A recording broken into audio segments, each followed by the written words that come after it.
Alrighty. Joe, how are you? Well, you know what? I've learned a lot. I've learned a lot about the audio that I fucking don't want to talk about. But it turns out I was using mic level on the big black magic box here instead of line level. And God is good. Right on. Um so Joe, are you there? Mm-hmm. Good, perfect. Great. Great. Opening shout out today, Jacob V Weekly, February 11th, 2021. I just saw on Facebook the Crow's Nest, my favorite little local place to get kicked out of, just posted. And we're back, kind of, starting Monday, February 22nd. We'll be reopening with a limited menu and packaged booze for curbside pickup only. Stay tuned for more information in the coming weeks. Very small space there, so hard to socially distance. They've been kind of just completely closed. But they're going to start doing the menu again curbside. So do that. I think I need to break up with drive-thrus altogether. I think I completely need to just separate that from my life. The experience has gotten so bad and so inconsistent since COVID. And my wife doesn't eat out of a drive-thru. She won't really. That's just not her speed. We like to kind of commit to more local options, and usually that kind of leads us to in a more healthy direction. We get groceries delivered because I fucking hate stores, so we go delivery all the time, especially since COVID now on that one. And when you have your own place, you kind of lose that kind of like desire to leave. You know what I mean? You feel like you have most of the stuff. I got all my shit here. You know what I mean? I got all my toys. But I don't know. Just if you can get to the window in a drive-thru and there's people working there that can actually service you in any kind. I don't mean just to help out in any kind of way. It's hard. It's hard to have a positive experience. I get a lot of regular Cokes, and I don't drink regular Cokes. Yeah. We have a big show today. We have visitors. We will have visitors. We will have some experts on some different topics. This is sort of going to carry over some stuff from last week. But God damn it, Joe. What is it? A lot of noise? I put the limiter on. No. It has nothing to do with you. I'm mad because Gen Z is calling millennials out. Do you identify as a millennial? I do. I'm actually the tail end. Yeah, you're like the youngest millennial I can think of. You're like 24. Yeah. And I really think you had to be like post 9/11. Like we're going to talk to my brother-in-law here in a minute, I hope, who is our resident kind of Zoomer, and I'm going to ask him some questions. But he's like double my age. What? He's like way old. Oh, your brother-in-law. Okay. My brother-in-law. Sorry. No. He's younger than, I think the oldest Zoomers, we call them, the Gen Z kids, are 21 just now. You know what I mean? So, how are we gonna? They're mad at us. They're mad at us. He's gonna jump in this call. They're mad at. I wrote some stuff down that they're mad at us about skinny jeans, side parts, Harry Potter, and our internet culture. I saw a meme that read, "The anatomy of an old person." And mind you, I'm an absolute millennial. I was born in 91. My brother-in-law is 19. He's who we're going to talk to here in a minute. He was born after 9/11. He's Gen Z for sure. The oldest Gen Z motherfuckers are like 21. And oldest millennials are like in their 30s. But who gives a shit? And so the meme says, and I'm going to ask him about this, aging millennials are characterized by their love of things like side parts, skinny jeans, wine, and the laughing cry emoji. Many millennials, like this one, are in a state of discomfort regarding their proximity to middle age. So get the ninja stars, Joe. Oh, yeah. I mean, what? In this economy? Yeah, it is funny. It is funny that those people are middle aged. Like they're gonna like. I would love to see the conservative millennial. Well, there's definitely millennials in their 30s. I just turned 30. Yeah, I guess really the what captures the image of the conservative, frustrated millennial really is what's going on right now. Like what makes me so mad is these, like some of those psychos, like fucking Candace Owens is definitely a millennial. Yeah, right. Ben Shapiro is probably an older millennial. I have no idea how old he is. He could be 12. Right. He could be 48. I'm not sure. He really could be. Yeah. He's a Martian. Yeah. He's like a gray. That's the way he talks. Secondly, first off, I'm so pissed about this whole thing, about that whole meme. I should put it on the screen. I don't think I have it on my computer. I'll text it to you. You could. What can you do? What does that You even can text mean? me. You can get me all the different ways. I mean, Get me call all me, over. beat me if you But, want to. Is that Reach Marilyn me. Manson? No, that's Kim. That's Kim Possible. First off, if I Yeah, was I saw skinny, this. I wouldn't wear the skinny jeans. I wore bootleg for a long time, and it made me look like fucking Frankenstein's monster. I felt like a big. I felt like I was made out of like branches or logs was the word I Yeah. couldn't think of. You're like a. Secondly, like I would love for any of these kids. These are a lot of these kids. A lot of I know Gen Z very well. That's been my whole teaching career, is these little bastards, and I would love for any of them to read me a page out of Harry Potter with any fluency. I didn't know, just because there was a popular series of books out that taught us all how to read, I didn't know that was a crime. right. Just because you can't read 7 long books, Yeah. it's not their fault. That's what makes this whole thing hard, is a lot of them are still children. Right. Even if they're 21, even if they're 22, that's a baby. Mm-hmm. Yeah. What am I gonna have challenge a 19-year-old kid to a spelling bee? Right. Is that what I'm gonna do? I mean, we've totally stagnated in literacy for like a decade as a nation. If someone under the age of 21 actually wrote the blurb on that meme, there's some big words in there. That person should be like the poet laureate to their drooling fucking peers. Because I was like, first off, they don't know. They just don't know. I'm sure there's smart ones out there. They don't let me work with the smart ones usually, but I'm sure they exist. You're in a study thing right now, aren't you?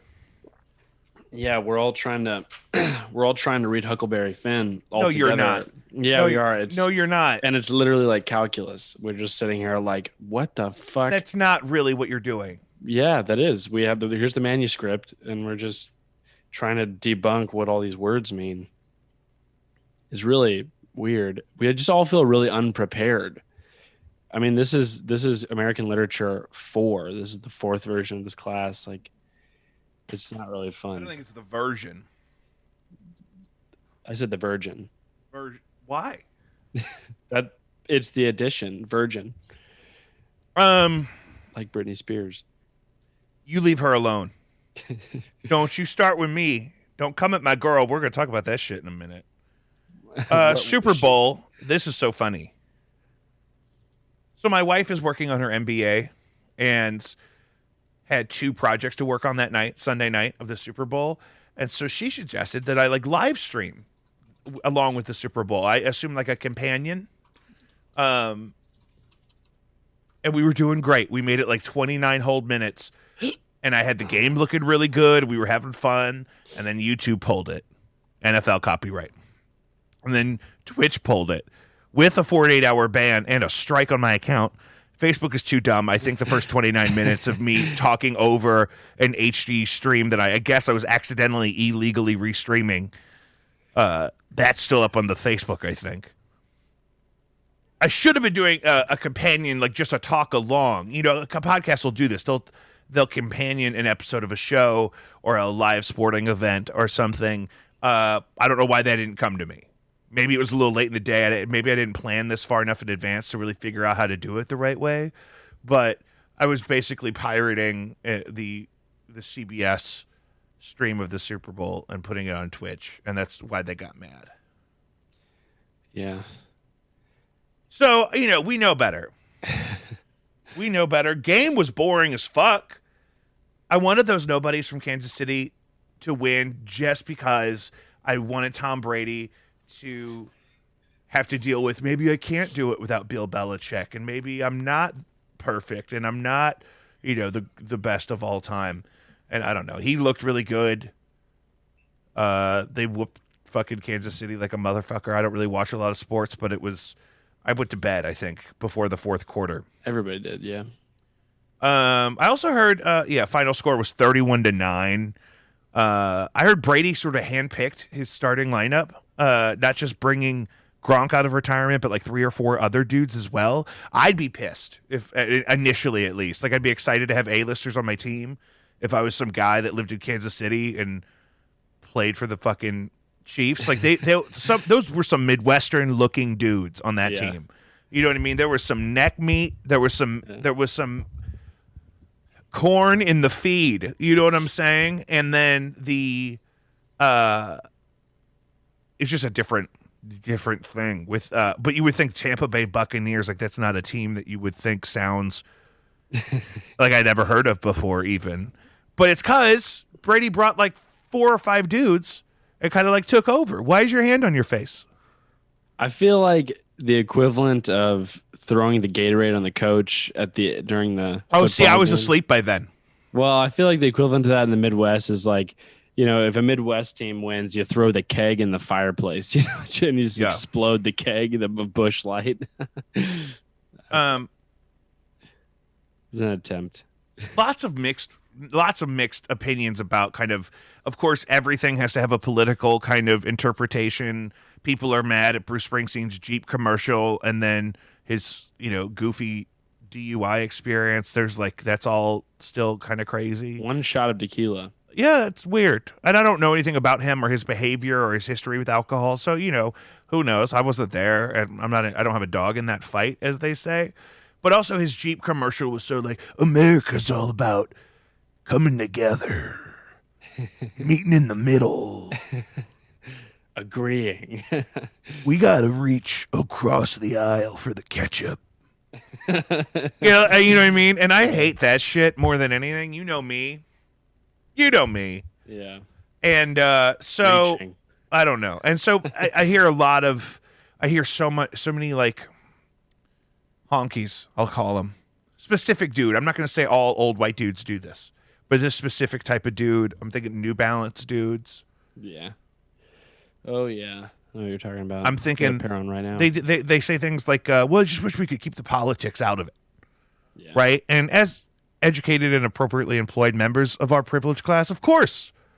But the appropriate channels allow minorities to be totally ignored historically, and that's why we can't just let you have a nice little football game, is because, you know, when you're having a nice little football game, people are also getting shot in the face. Right. You know what I mean? And if people weren't getting shot in the face, we could all have a nice little football game. But when you're getting shot in the face, it's hard to have a nice little football game. Yeah. Yeah. Do we even need, what are we doing? Do we even need to talk about that? No, I mean, that's just on my list of things I wrote down during the Super Bowl. I know, I'm not trying to criticize. I was just, that's the response. You don't want to go there. Well, I'll bring it up with Al. Al will help out. I'm sorry. I mean, it's cool. Halftime show was fun. It didn't feel like a live set, though. It felt like a performance to the cameras, like some kind of a live shoot, like live stream thing, which I guess is kind of what it was. And I love The Weeknd. His voice is a little high for some of the live banter and whatnot. Like at one point he went, Super Bowl! I know, like you sound like Alvin and the Chipmunks, brother. Right, and then the mustache and the working up on the camera is just not how I know him. I don't really know him to be so... Like that was that was the David Hasselhoff approach. Right. Like beat up on the camera. It's like, look at me. Oh yeah. You know what I mean? Right. And running down. That's not who The Weeknd was. You know what I mean? And I guess he wants to step into that role a little bit more. He's got a big world tour coming up. And again, I love a lot of his music. I mean, his first that big album, was it called Trilogy? But it was like 3 albums at once. It was great. Right. Or 3 EPs, maybe. I don't know if they were all full length or whatever. But I also thought his show was supposed to be 24 minutes. I thought that's why he put so much of his own money in it. Was it 24 minutes? Definitely didn't feel like it. It didn't feel like it. You could have told me it was the usual 12. Oh, we were talking about this already. Have you heard all the people are mad at Justin Timberlake? Why? He's been called out in some documentary for exploiting his experiences with both Britney Spears and Janet Jackson. Yeah, they should go after him 30 years ago for that. A huge part of his breakout as a young artist, I remember, was him dating Britney Spears. You're probably young for this. Yeah, that was probably epic. But yeah, you probably saw the picture. They had the matching denim Yeah. outfits that were ridiculous. And, I remember. and I love Britney Spears. I'm picking her in that fight all the time, and I'm a huge Justin Timberlake fan historically. They said the halftime show was about 20 minutes long, by the way. Yeah, I thought it was supposed to be a full 24, but I mean, it didn't feel long at all. Yeah. So I don't know. Apparently he, well, also even if you look at the Janet Jackson thing, he was the one that kind of exposed the breast, and then she gets all the blame. Yeah. He goes on TV and says, "Oh, I'm appalled," and then no, he did. He said and then that. A couple years later, he was back in the halftime show. Meanwhile, Janet Jackson was never on TV again, to my knowledge. That is funny. You know what I mean? Yeah. And then, they were both very young when him and Britney dated, but she's obviously not well. And, he just maybe this is just the double standard of society, but their breakup kind of, made her look bad and made him look like a cool dude. I don't know. I mean, it just wasn't the same thing. Maybe that's just him leveraging his privilege. But he gets to go just jump on SNL whenever he wants and be in A-list movies whenever he wants. Right. And drop album. He smokes a lot of weed. That's why he doesn't make more music. He said that before. And I love all of his stuff. I love all of his records play a really important role at the moment in my life that they came out. Like all of his solo records. And NSYNC was huge when I was a little kid. I was more of a Backstreet Boys girl. The Spice Girls were my first love, really. The Spice Girls were really my first jam. They're incredible. It's an incredible band. I mean, and it was the allure and just I always liked pretty girls anyway, and then the girl power thing, and there was like 9 of them, and Yeah. They were also kind of like the Power Rangers. They were like if you took a girl pop band and then made them all have this slight mythology, so it's a little more fun. And then they had that movie. I burnt that movie out, son, when I had that on VHS. It was Spice World.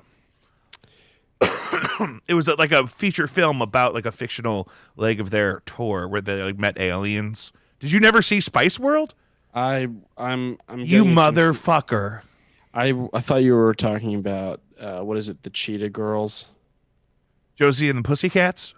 No, there was actually a band called Cheetah, and Raven Simone was kind of in it, kind of not in it. No. This is way before Raven Simone. What? They kind of appropriated the Spice Girls thing. I think it was a movie about the Spice, kind of like the Monkees in America compared to the Beatles. So you haven't seen Spice World? That's what I'm saying. God, my question there is, where were the parents? You know what I mean? Right. I mean, I'll send you a copy. I have it on DVD. Yeah. Yeah, maybe you can teach me how to read Huckleberry Finn. I'm not doing that. I'll tell you right now, that's a waste of time. You should have read that by now. That's what they're telling me. It's weird. You didn't read that in school? No. We actually focused mostly on Harlem Renaissance African American literature. For 12 years? Yeah. You only read stuff from the Harlem Renaissance for 12 years? I've read Song of Solomon 8 times. What? I've read Song of Solomon 8 times. Who wrote that? That was Don't. What's her name? I don't. Well, it's Hey, you're my Google guy, right? Right.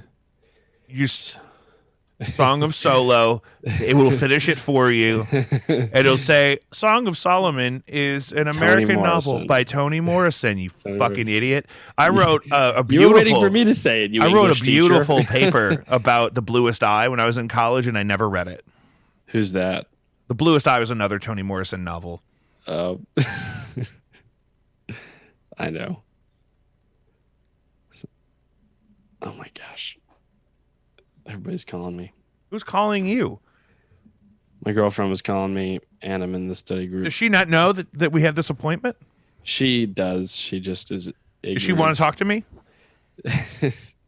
Whenever you're around, she does.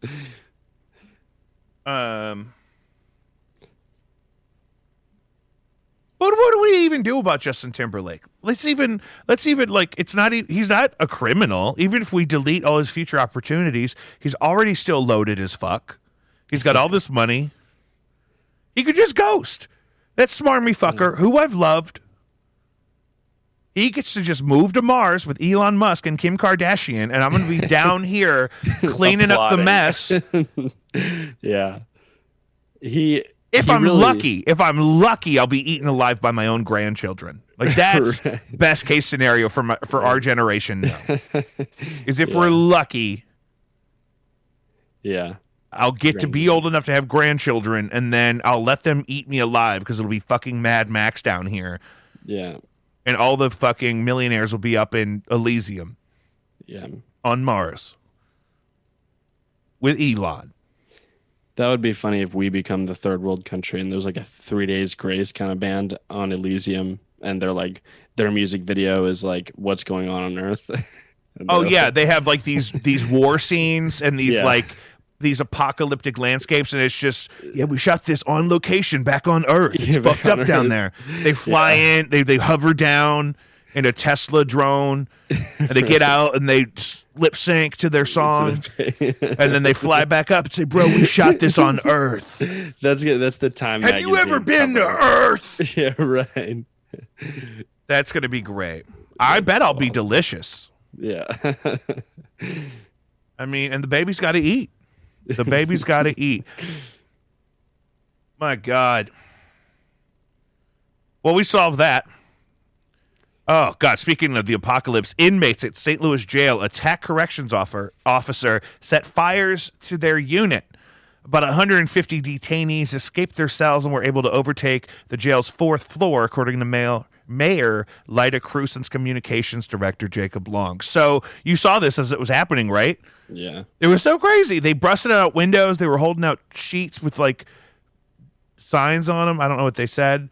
And it was, and then it turned into a big controversial thing that they were protesting the inhumane conditions, especially concerning their COVID precautions.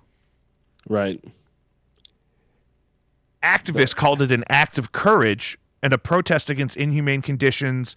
For example, it took almost 7 hours for the revolt at the city's Justice Center to be brought under control. We have hundreds of people in jail pre-trial, right? This is jail. This is not prison. So these are people that haven't been actually like convicted of anything yet. Many of them can't afford bail, and that's why they're there. Also, there are people that had tested positive on that floor in that jail, and there are people that were displaying symptoms. These folks were just being housed in the same unit as people who hadn't tested positive and had no symptoms. So people were just letting the cellmates, who weren't even convicted prisoners yet, right?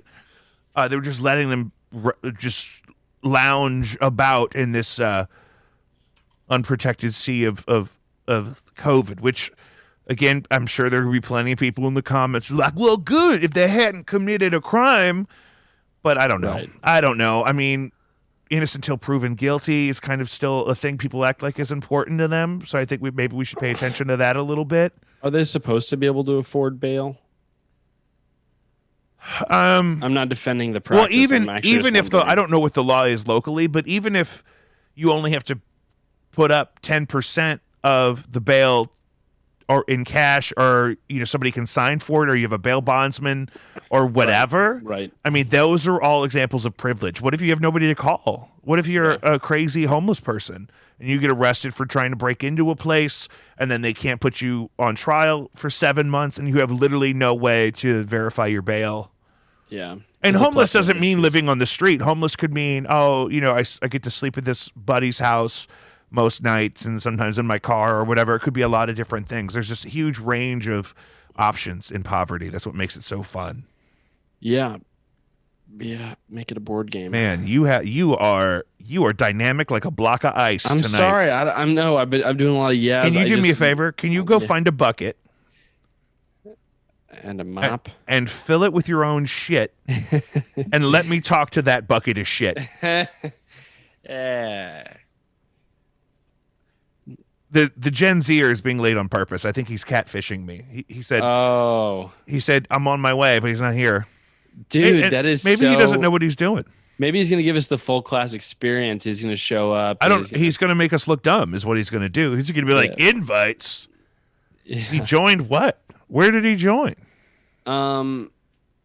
let's come over to some of these other articles, though, Jake. I feel like. Oh God, do we have more stuff here? Did we finish the prison thing? You didn't. Yeah, we're done with the prison. I mean, that's a problem. We're gonna follow up on that. Oh wait, were we waiting for the rest of the material for him? No. Oh, I mean, I thought he'd be in and out already. yeah. So just so everybody knows, the $15 minimum wage is only to government jobs.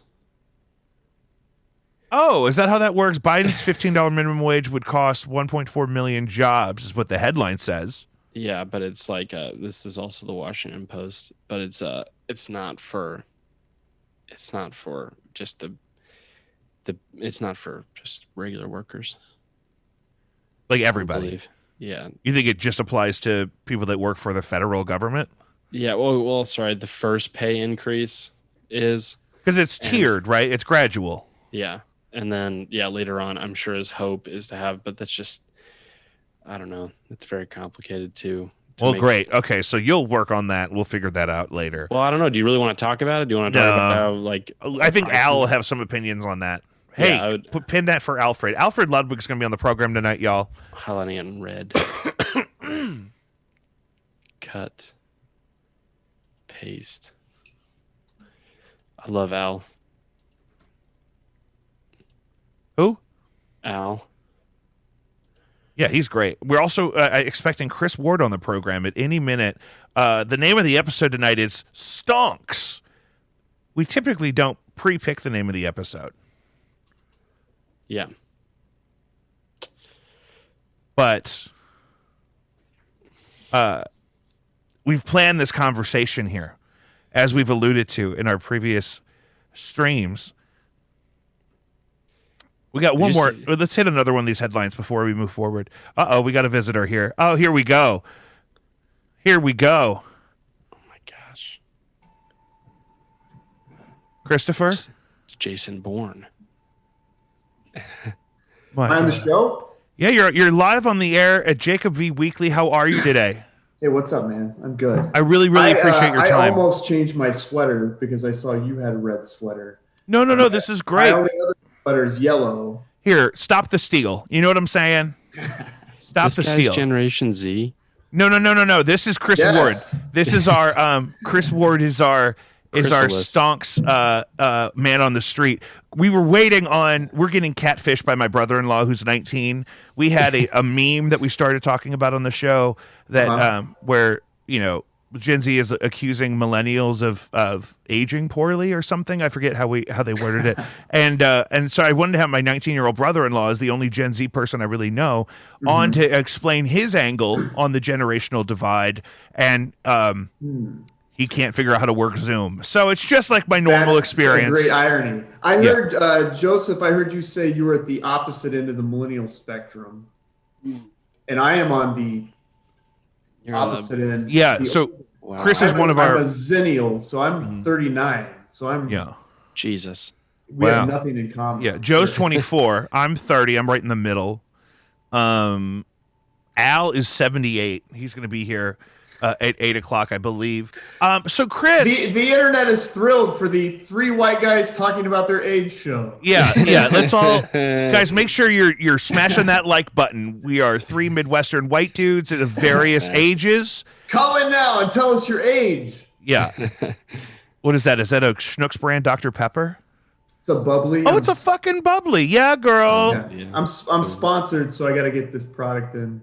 It kind of matches your coat or whatever you're wearing. Yeah, your Hillary Clinton jacket. It's not bad. My Kinbone light. Oh, yeah. That's not... It's good. It's got a nice kind of pinkish underhue on there. So, Chris, again, the reason we originally reached out to you, you and I have known each other for like 10 years, for you doing a lot of different things. 10 years. It's like crazy like that. Yeah, I was like 19 or something. And maybe, oh my God, you're right. That's yeah. Okay. And we've done various things together, either musically or performance-wise, or just, one time you made me you dress up like a teddy bear and like smash some art. Oh, that's right. KDHX Art Attack. Yeah, that was fun. Yeah. I made you buy me like 9 fat tires, and then I had to sit in the parking lot and eat a honey bun. I forgot about that. Yeah, it was a great night. It was a great night. Buying underage kids alcohol is my... I don't know if I was that young then. It's possible. It was right on the verge. But really, the reason that I invited you to come on now as opposed to any other time is because you and I were talking on Clubhouse a couple weeks ago in the midst of the whole GME, GameStop, AMC, Nokia, Wall Street Bets thing that exploded. Doesn't that seem like 8 months ago? But bro, if you look at the calendar, it's 2 weeks, right? It's hardly 2 weeks. It's February 11th. It started like the Friday before. I think it was the last Friday in February that it kind of, or in January, I mean, that it kind of started in a way that people like me kind of found out about it. So I wanted to talk to you about when and where you heard about what and how that influenced your behavior, and then when you got off the train, and then we'll get to where the train is now. I got on the train when I was just sort of like on Reddit, and I don't remember why because I don't really hang out there a lot anymore, but I caught wind of it, and I had already owned some stocks because I wanted to learn about stocks, and I still know nothing about stocks, but I got the Robinhood This was app. definitely my first experience, right? This was really jumping on Clubhouse with you motivated me just to download Robinhood and kind of engage in the process enough that I could learn about it, because there's so much vocabulary involved that we don't necessarily have to be the authority on or anything, but it was just such a, like you're saying, it's not that you're an expert. It's that you were learning it at the consumer level. Yeah. Never listen to me about finances for any reason. Right. I guess we should make that disclaimer now. For any reason. And I know if Al's coming on, isn't he a lawyer? Yeah, he's much better about covering our asses. Yeah, he's that's really why I like to have him on. He's kept us from getting canceled, at least here locally, for a long time. Yes. I got the app just to kind of learn about stocks, me and my buddies, and then I had a few, but then I caught wind of this thing and I bought some up. I didn't get GameStop. I didn't get in on that early. I bought it in a dip when it already kind of. So it had already started. That trend had already started. It started, but I bought it for like $100, and I think I sold it for like 400 or something. Yeah. Okay. So you didn't get on. But I got on the AMC, BlackBerry, what else? Nokia, like some other ones kind of early. And I got out the day after because it took off, and that day was crazy and it was exciting and fun. What day was that? That was, is this a deposition? Yeah, it's a deposition. This is all on record. What day? I want to say, what was it, a Thursday or a Wednesday? It took off. It was incredible. And then, I wish you had someone on your show who could just Google things. And it's almost like almost like I don't have one of those guys. It's almost like I have trying to learn Huck Finn. He's fucking in an English class right now. Apparently, I didn't know. I'm looking it up. What day? But I thought that you would have the inside scoop, like it was a couple days earlier. Joe, this is a conversation. You're badgering my witness, sir. I brought funny little hand props. Yeah, we got a hand prop and a globe. Okay. So I got in, and then that day it was crazy. Right. And then that very next day when Robinhood fucked us. Yeah. Everything, I just watched my money. It was like down $900 or something. And I was just like, Jesus Christ. And it was like, at that point, either get out and lose the money or stay and see what happens. Or I don't know what. I guess those are my options. Because Robinhood froze me out of buying. So because you put orders in, but then they refunded them when the market actually opened because they couldn't confirm them? No, what they did is I bought all the stocks I wanted to buy. Robinhood the next day said, you can't buy any more stocks, but you can sell. Right. Okay. So that I was a part of that. I remember that. So that puts me in the position of, because when that happened, it happened to a lot of people and they freaked out. So if nobody can buy, then the price can't go up and everybody starts panicking and dumping stocks. So the price is plummeting and my money's in and there's nothing I can do. So I waited the next day, and I think out of revenge or spite, like it shot back up that next day. And then I cashed out. Oh, okay. Because probably people were, I know that the next couple of days they would open up 10 shares at a time or 5 shares at a time per buyer. Yeah, really stupid stuff. And they would open up 1 share per transaction per buyer. Yeah, and I don't know what the analogy is. It's all open. It's all over now, but also the the run is gone also from both right. of those, I believe. You know, it's dropped. You know, I actually stayed at AMC and BlackBerry because I thought BlackBerry was a decent stock on it. Well, and you and me talked about that. We don't necessarily have to talk about the idea behind the BlackBerry thing, but if you don't want to, but BlackBerry may actually have business they're doing, whereas AMC and GameStop, that's not necessarily why those stocks were increasing in price. It had nothing to do with their assets or their business decisions. It kind of converged because BlackBerry was like, it's a kind of a meme stock. People think about BlackBerry and they're like, oh, those old phones, you know, but they've actually pivoted to like cybersecurity and stuff. So they have stuff going on. The analogy I used for Jacob was like Smucker's Raspberry Preserves. You know that company? Uh-huh. Hey, do younger millennials know Smucker's? The jelly? Joe, do you eat Smuckers? Yes, I've had Smuckers. Okay. Why are you mad about it? I'm not. With a name like Smucker's, you got to be mad. That's their slogan. Really? Smucker's is they mostly make dog food now. I had no idea. So they've pivoted and they're making all this money, but it's that sounds delicious. Public knowledge. So they were already making dog food. Peanut butter.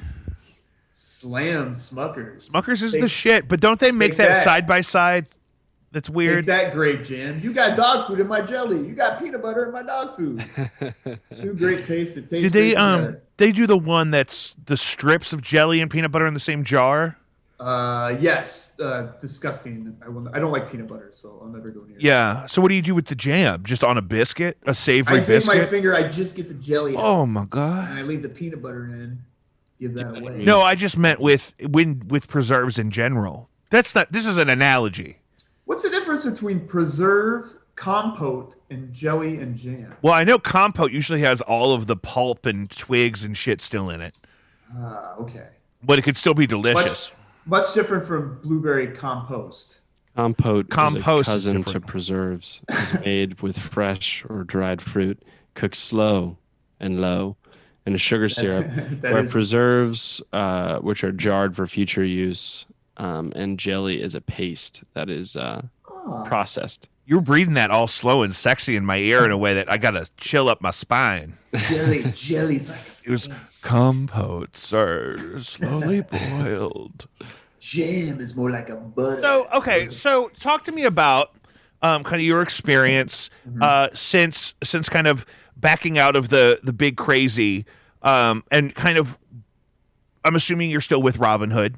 No, I deleted the app, closed my account. I will never use them again. Okay, really? Good. So talk to me about that. So let me give my audience a little bit of a background because my mom called me yesterday and said, "Hey, what about GameStop?" I'm like, "Jesus Christ, Mom, that was 8 months ago." Yeah. And so to be clear, I wrote some stuff down. Hans, and let me see what I got here. Obviously, we can't ignore the stock market whirlwind of the last few weeks, but it's really just been like a week and a half. And we're talking about Reddit kind of originated not the company Reddit, but a page on Reddit, which is like a blogging site for my old ladies out there. People write shit and you could talk about it. Started a run on stocks for otherwise failing companies, GME being GameStop and AMC Theaters, who I thought were out of business and then we're back, and it's a big gamble. You've likely read that. Our Wall Street bets mobilized thousands of private citizens, independent investors to buy up stocks in these companies that have been targeted by short-selling hedge fund groups. And for example, like you mentioned, GME had fallen to as low as $4 at one point before, like you said, you bought it at $100 a share and sold it at something like $400 a share. Yeah. That's the level of the craziness, and that's not normal for a stock to do that. Right. Oh, you're asking me? No, I'm just the room. No. Just the room. Blah, blah, blah. So no, it's not normal, sir. Yeah. So it's kind of died off in the craziness part, but it's still very much an ideological conversation, like you were alluding to. And so you had started this kind of process on the app Robinhood, which is we call a retailer, a place for consumer level individuals like you and I to buy and trade stocks, ideally, right? It's not a completely open experience. But then they kind of bottlenecked the whole thing There's all kinds of rumors about why they did that. Some people said it was a liquidity issue. They went on TV and said it wasn't. Then it was kind of like, yeah, it was. And then this hasn't necessarily come up in court yet because I'm sure all that stuff is still working out. But basically they shut down knowing they were this major outlet for people to interact with that stock at the consumer level.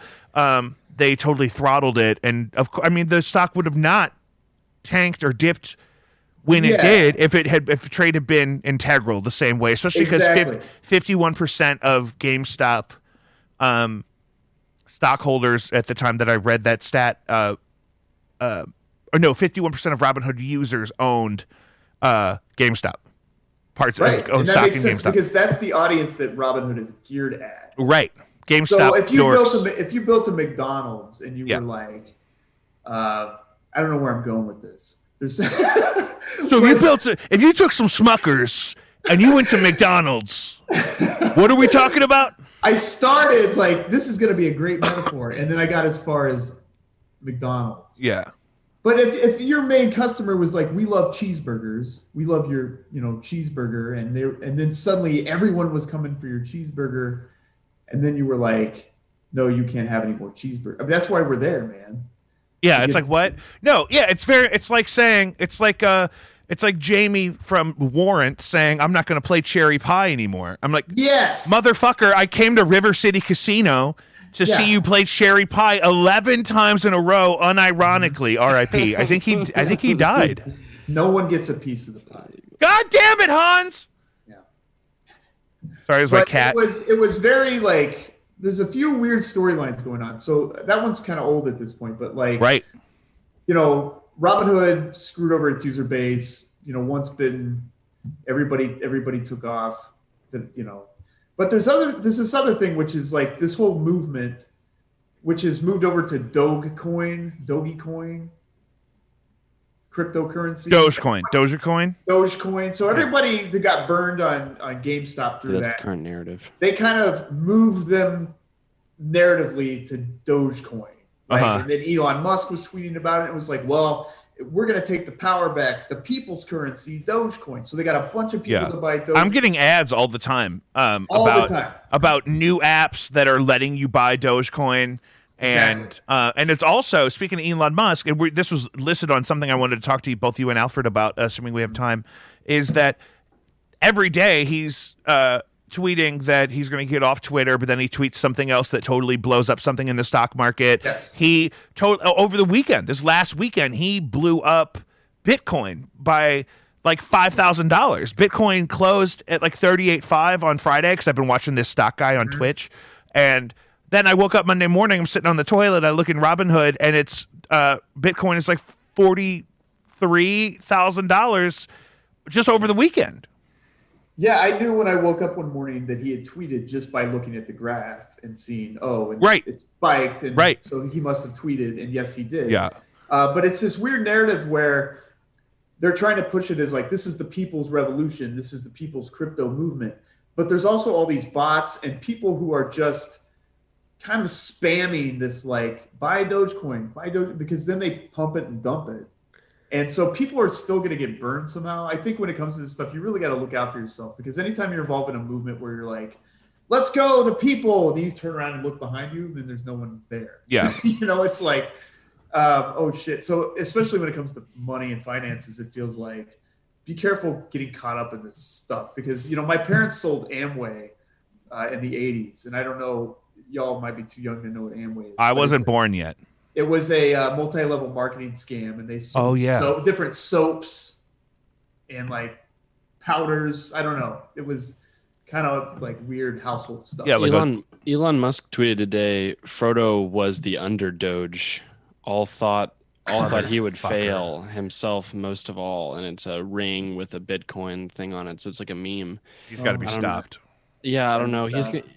Wait, so is it Doge or is it Bitcoin? Because the headline there is that Tesla had put $10 million of their own cash in Bitcoin, which is which is an example of a major company moving to adopt that currency as a viable option. But Dogecoin is not Bitcoin; it's a different currency. You would think if he's moving to Bitcoin that would hurt Dogecoin. Yeah, but is I don't Dogecoin understand even? I don't understand cryptocurrency exactly, and that there's a lot of them, and they all have similar but different technologies. Is this what's going on? And it's a race to see who's the best, but Bitcoin's I did the hear leader, that. and I mean, everyone like else part is of how doing Bitcoin works shitcoins.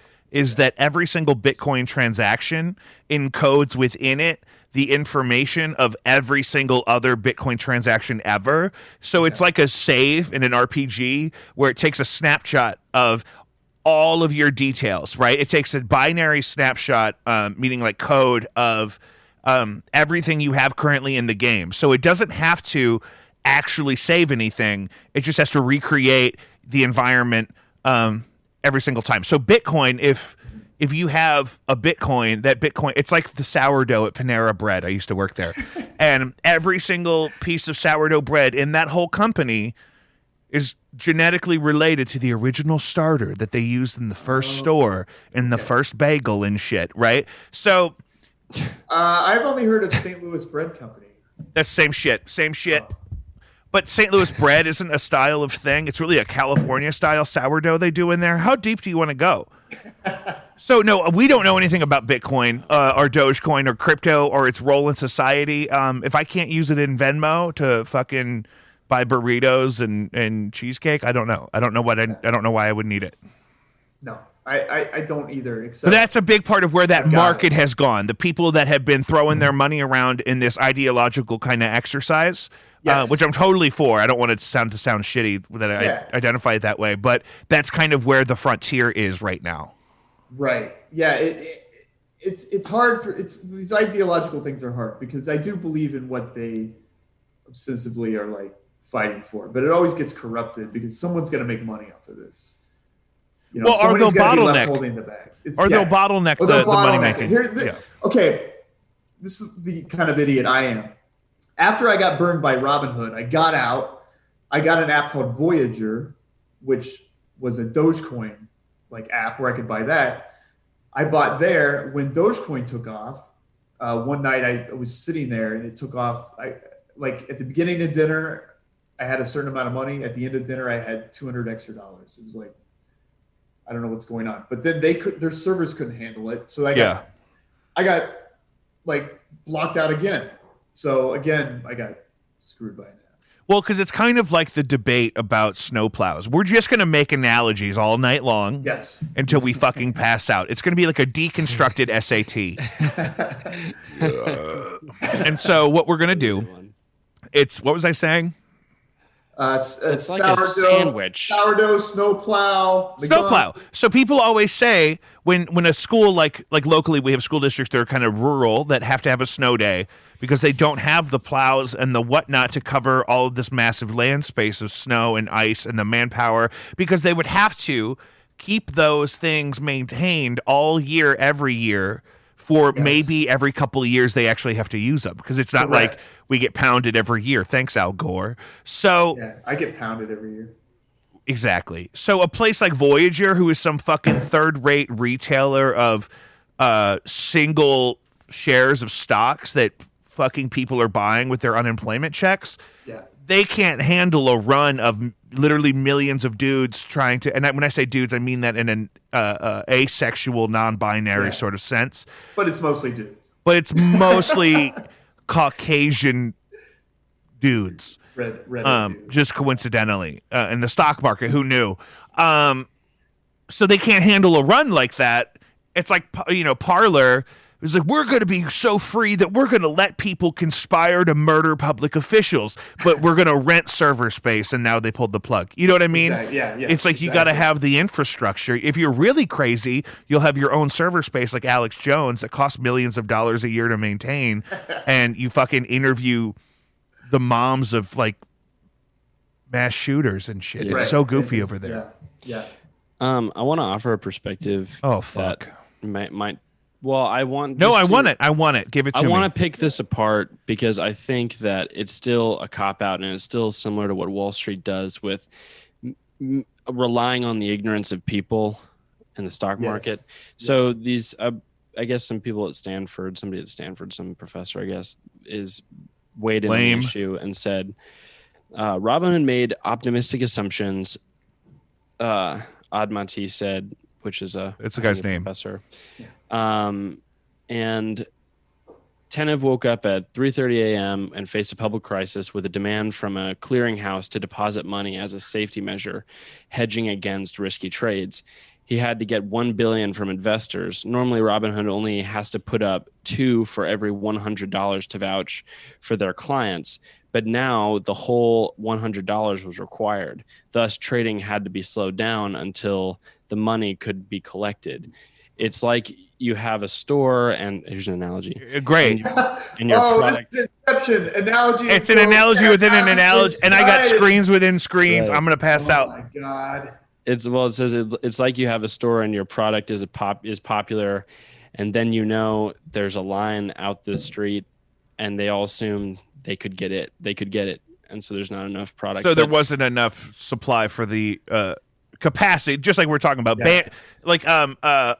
corporate bandwidth, right? Like the ability for the app to do what they needed to do in a way that was legal and safe. Which to stress test that system. So you're saying that there are reasons for cutting or for halting trade. Do you think were reasonable, or do you think I think they were a failure? I think they were disingenuous and they lied at first, because it was very much like the messages I got, because I went to bed. All the green line went up. I went to bed. I woke up to actually I was going to sell some, but everything was tanking. And the messages from Robinhood were like, "Hey, to protect you, right, we are not going to allow you to buy these stocks because they're too volatile and you don't know what you're doing." Is that seriously what the message said? Let me look. Yeah, I could probably pull it up. It was volatility was definitely the word they used. They said I deleted the app. I did have a screenshot? Yeah, but I deleted my account. Do I still have my messages? Yes, I do have some messages. So they were like, "Hey, it's a volatile time, and we can't let you do this." It was very like condescending, even. Yeah. Due to ongoing market volatility, That's opening it. new positions in certain securities is limited. Lots of messages like that. Yeah. I even deposited more than I meant to because of some fuckery with the app. I think it made a double deposit. That happened to me too. I did a double deposit my first time because of either the way it was set up or whatever. So, this stuff comes with no training wheels. Like Robinhood, there are apps. There are other apps that kind of like help you. Like you don't know what you don't know, and they kind of there's fuck. An app Stash, which I don't like, but it's very like it makes it hard to get money, to spend your money, all this stuff. And then there's this app Webull, which is just I have that one too. Like day trading graphs. It looks like the Starship Enterprise. It feels like they have to make Bitcoin is at 48 right now. That's $10,000 since Friday. Well, since we started talking about Dogecoin, it's dropped significantly. So today, just now, it's at 67. So my return is negative $40. Which Alfred, ow! He has a red shirt on too. Oh my gosh, this is the. So I do have to leave shortly, but dude, the way Al entered was so snazzy. He was like staring. That's not even his office. He's in his attic right now. Oh my, yeah, right. I think that's a blue screen, right? I can't believe I have to tell me it's on is it? You can. You have the eye. I can it's fake. see it. Yeah, it's a total chroma key. Maybe. Oh my god! I look like a ghost. We're waiting for him to come on. My mic was muted the whole time. Yeah, I was like, I don't want to be the guy to say it. No, you did. And thank you for that. No, I'm here. And yes, it's a green screen. Yeah, I saw it. Unless your Coors was being blinked out of existence by Marty McFly somehow. Tonight's session is brought to you by Banquet Beer. If I can get it to show up. Banquet, the Coors. I went straight to Banquet. I had wine with dinner instead. So gross. Al, how you doing? Since I was selling you illegal pizzas, they were illegal the last time we talked. You had actually gone. Oh, is that what happened to you? I got my life. Well, I'm out of the business now, but you went totally legit since we first met. I was able to say I went legit, and then now I'm out of the business. So. I'm sad you're out of the business, to be honest. Like I will admit, it's hard to get a good frozen pizza. Support any restaurants like I should have through this whole pandemic. Well, that's not why, but I think I might get back into it someday. But not now. Keep me on your list. If the party bear thing ever just happens in whatever iteration, I'm totally in. I think I'm the high bidder on a Hobart mixer from the Atomic Cowboy right now. I'll have to go look. I'm selling one, man. Do you want one? Oh, no. I just like bidding on things. Okay.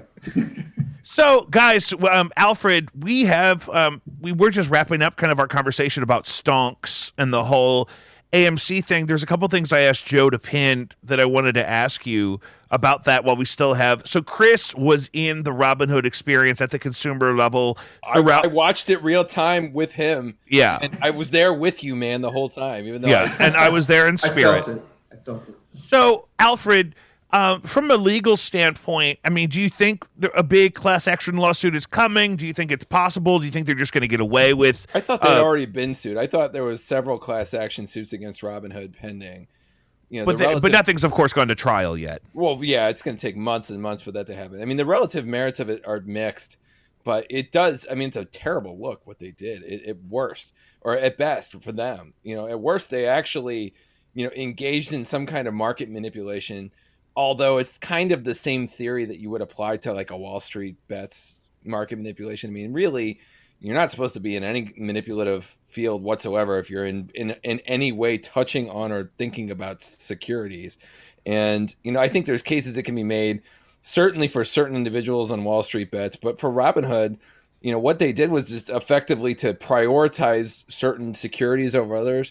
And, effectively they, with some other platforms, prioritize the ability of certain investors to get into or get out of certain securities, in particular, GameStop and AMC and a few others. That it's not a good look. I would if they came to me like, we got this problem, are we okay? I would not say you're fine. I would want to do some serious looking into it and make sure that we're on the up and up, and don't do it again until we talk. Like, that would be my advice off the cuff. Wow. So Joe, I saw you. Did you just have a comment? Yeah, I was going to ask about that too. What? So the question is, do you think these no-fee small trader apps are depending on the cheapness of the trading, couldn't handle lower class investors representing so much money? Well, that was clearly an issue. That's what Robinhood said. That is their case. They said we can't handle all these poor people throwing money around. It wasn't about poor people; it was volume. It was just it was volume of money. They did not have the they have to front these purchases basically, so they had to go borrow on whatever their line was to make the trades in the first place. So they said the solution to this is we see this outsized activity in these particular stocks. We're going to shut those down because they're the source of the thing that's making it unable for us to go and make these trades in real time or as close to real time as we want to. Then they had to borrow $2 billion on their line or, get investments to do it. Mm-hmm. And they were able to get these and they get the money right back. So it really is a question of cash flow as opposed to like whether they have the wherewithal to do it. Mm-hmm. But I don't think it has anything to do with class. I don't think it has anything to do with, who the investors are. I think Robinhood truly did get caught unawares by this whole thing. And as the main platform, as the main consumer platform for this, found itself it ran out of money. And, I just meant, lower, lower class, so that they don't have as much money as these. That's what I mean. It wouldn't matter if you had a BlackRock. Hold on, wait, hold on, hold the fuck on. Did you just stop the show to say, well, lower class people, they don't have as much money? I was trying to correct what I was saying. Did you just correct a lawyer? Lower class, I think, has a negative implication. That's not what I meant. If this was a room on Clubhouse, I'd call it mansplaining. 2021 mansplaining dads. This whole entry show level is course. Clockwise mansplain. Yeah, we have 3 generations of mansplainers in here. Great. So one thing that I don't know how much we want to get into, but while I have you both here, I know that there is some drama heating up in the St. Louis mayoral kind of campaign because of Lyda Cruson has decided to die like the lion from Chronicles of Narnia and just retire. And so there's going to be a seat open, and I understand that that you guys know of the candidates and wanted to talk about them a little bit? This is per Alfred's request. I'm going to pee while you guys start that. Well, I will say that, I mean, the clear favorites based on the polling are Lewis Reed and Tishwara Jones, right? Like that's what they're, if you put money on candidates, you've got Kara Spencer, who is a clearly, I don't want to call her a dark horse, but sort of the insurgent here. Right. Both the other candidates have run for mayor in the past. They've shown up. So Chris, I know you're a big Kara. I am.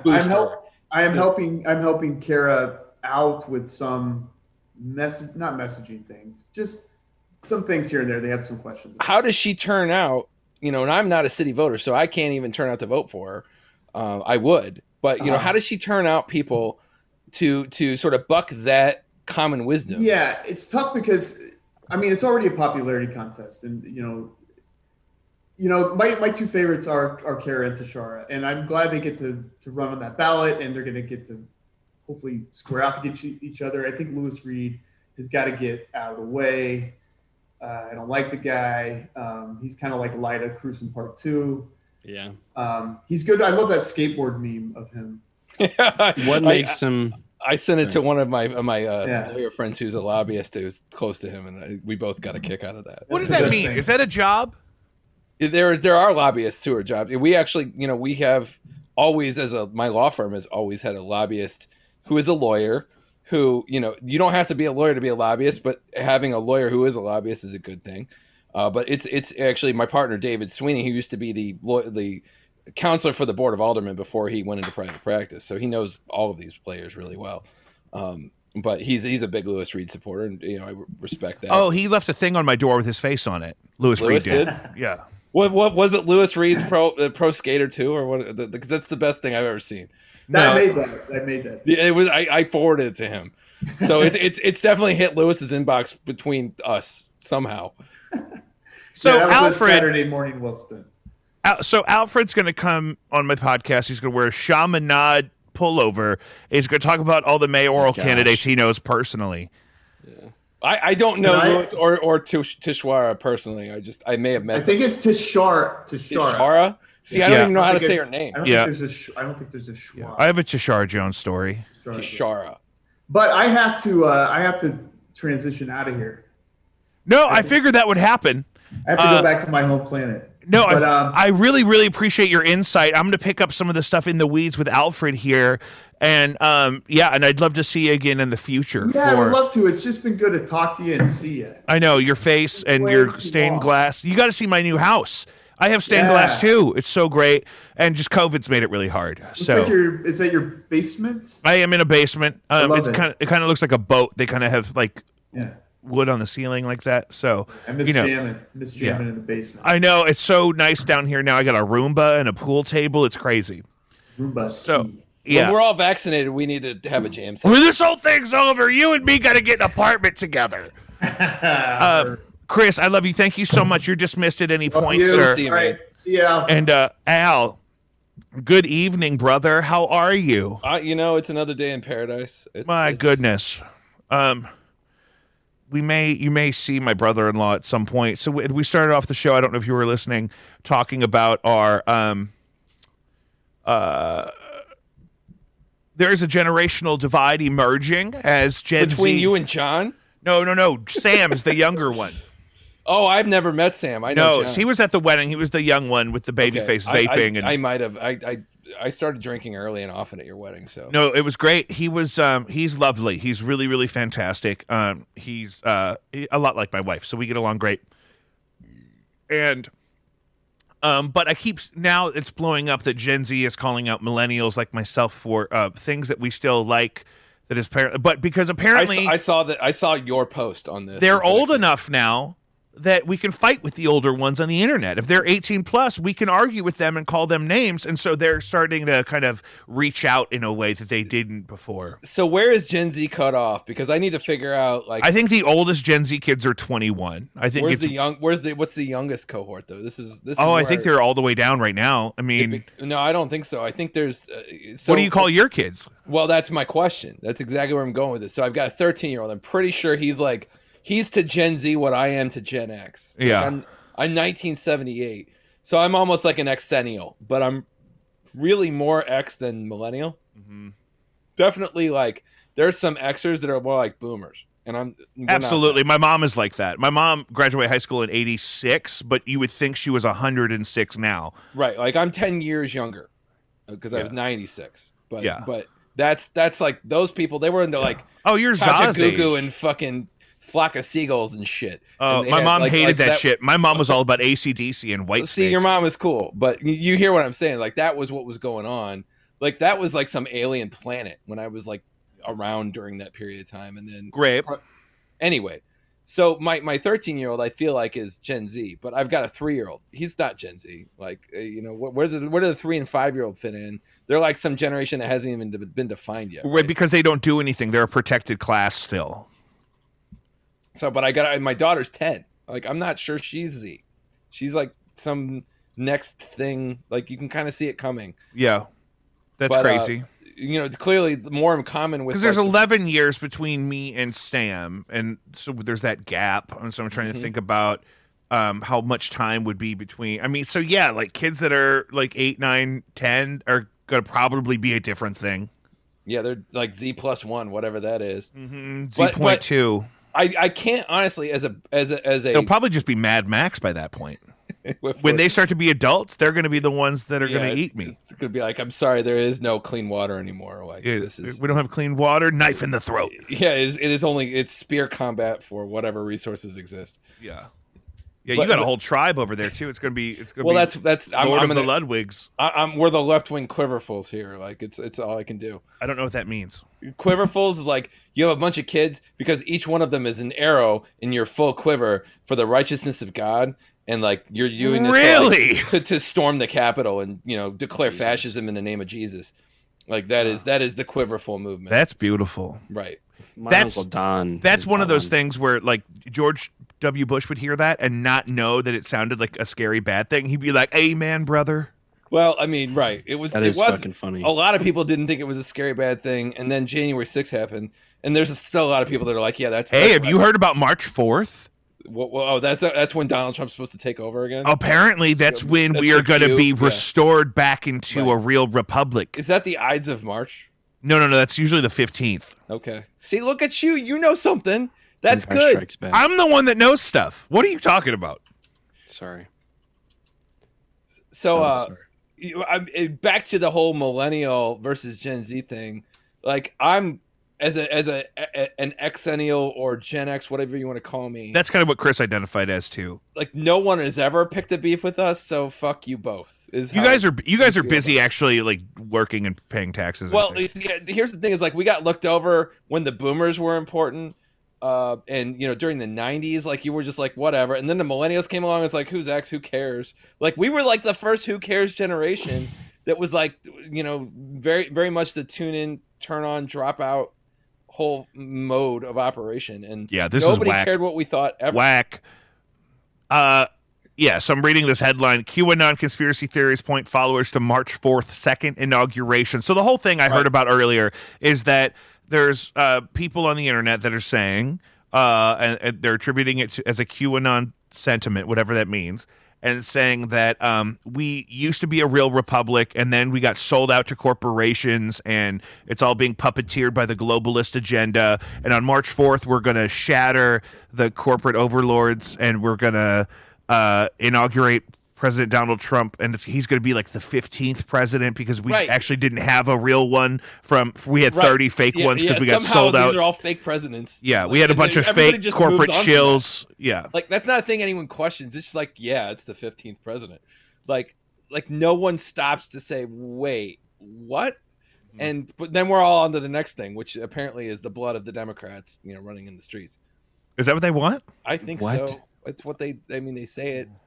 I at this point I kind of take them at their word. I mean, they're not subtle.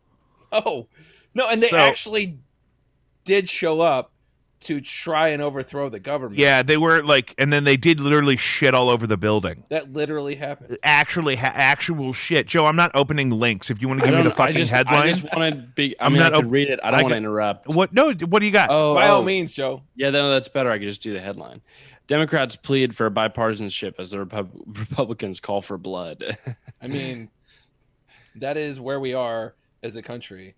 You know, not that I think there are some Democrats waking up. You know, there's a whole concept of like, it's called woke. 40% of Republicans would advocate political violence against Democrats, and that was like today's or yesterday's headline.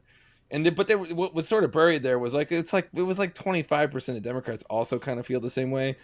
And at this point, I don't think I can blame anyone on the left for feeling like the right wing is their enemy, because the right wing has been telling them that they're their enemy for like 25 years.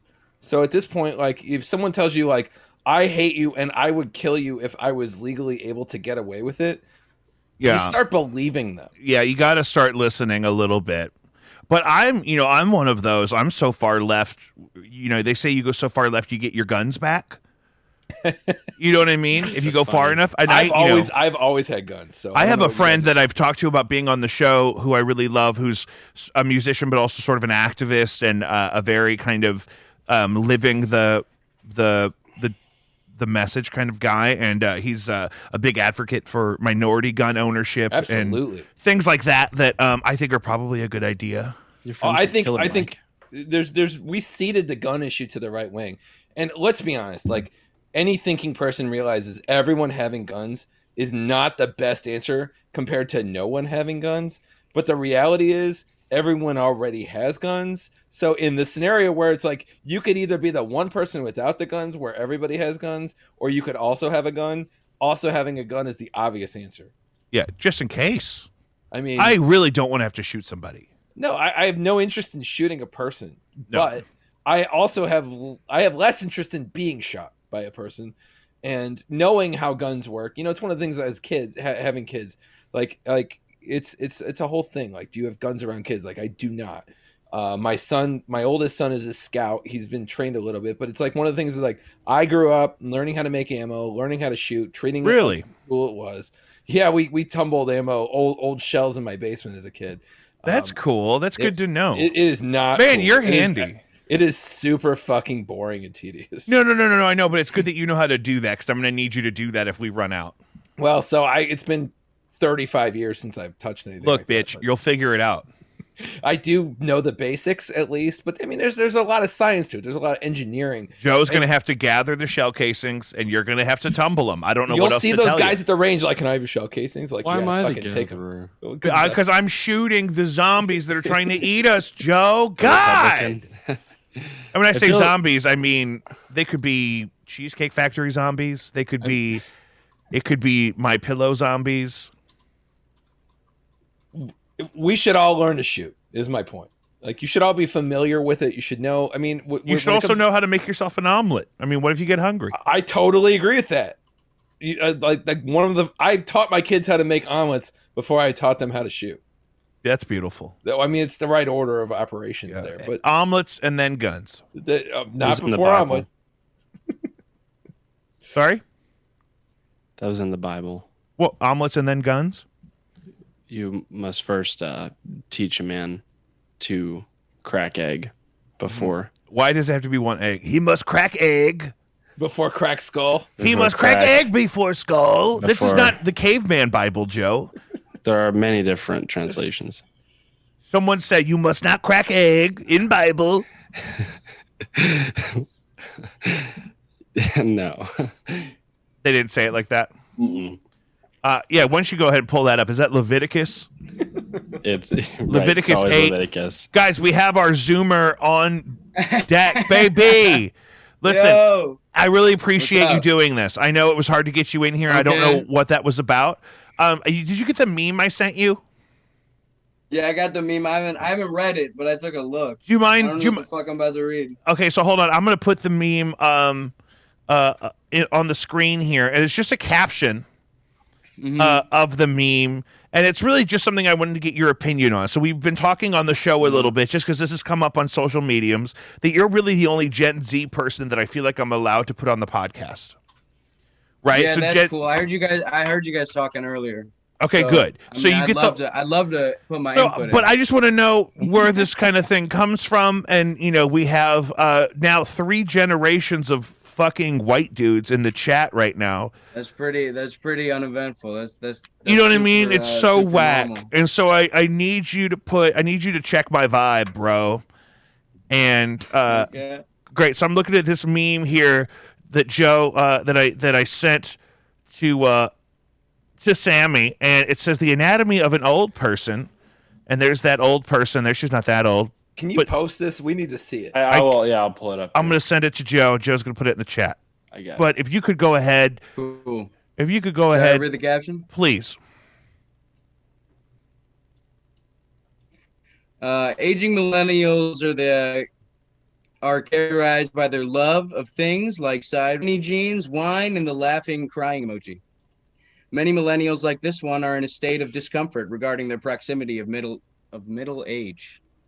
To middle age, yeah. I don't get it. Okay, so What's wrong with this chick? Well, I think it's somebody claiming to be your age made it and is saying that that's the typical millennial and that we're all getting old and that it's not cool to like skinny jeans. Do you wear skinny jeans?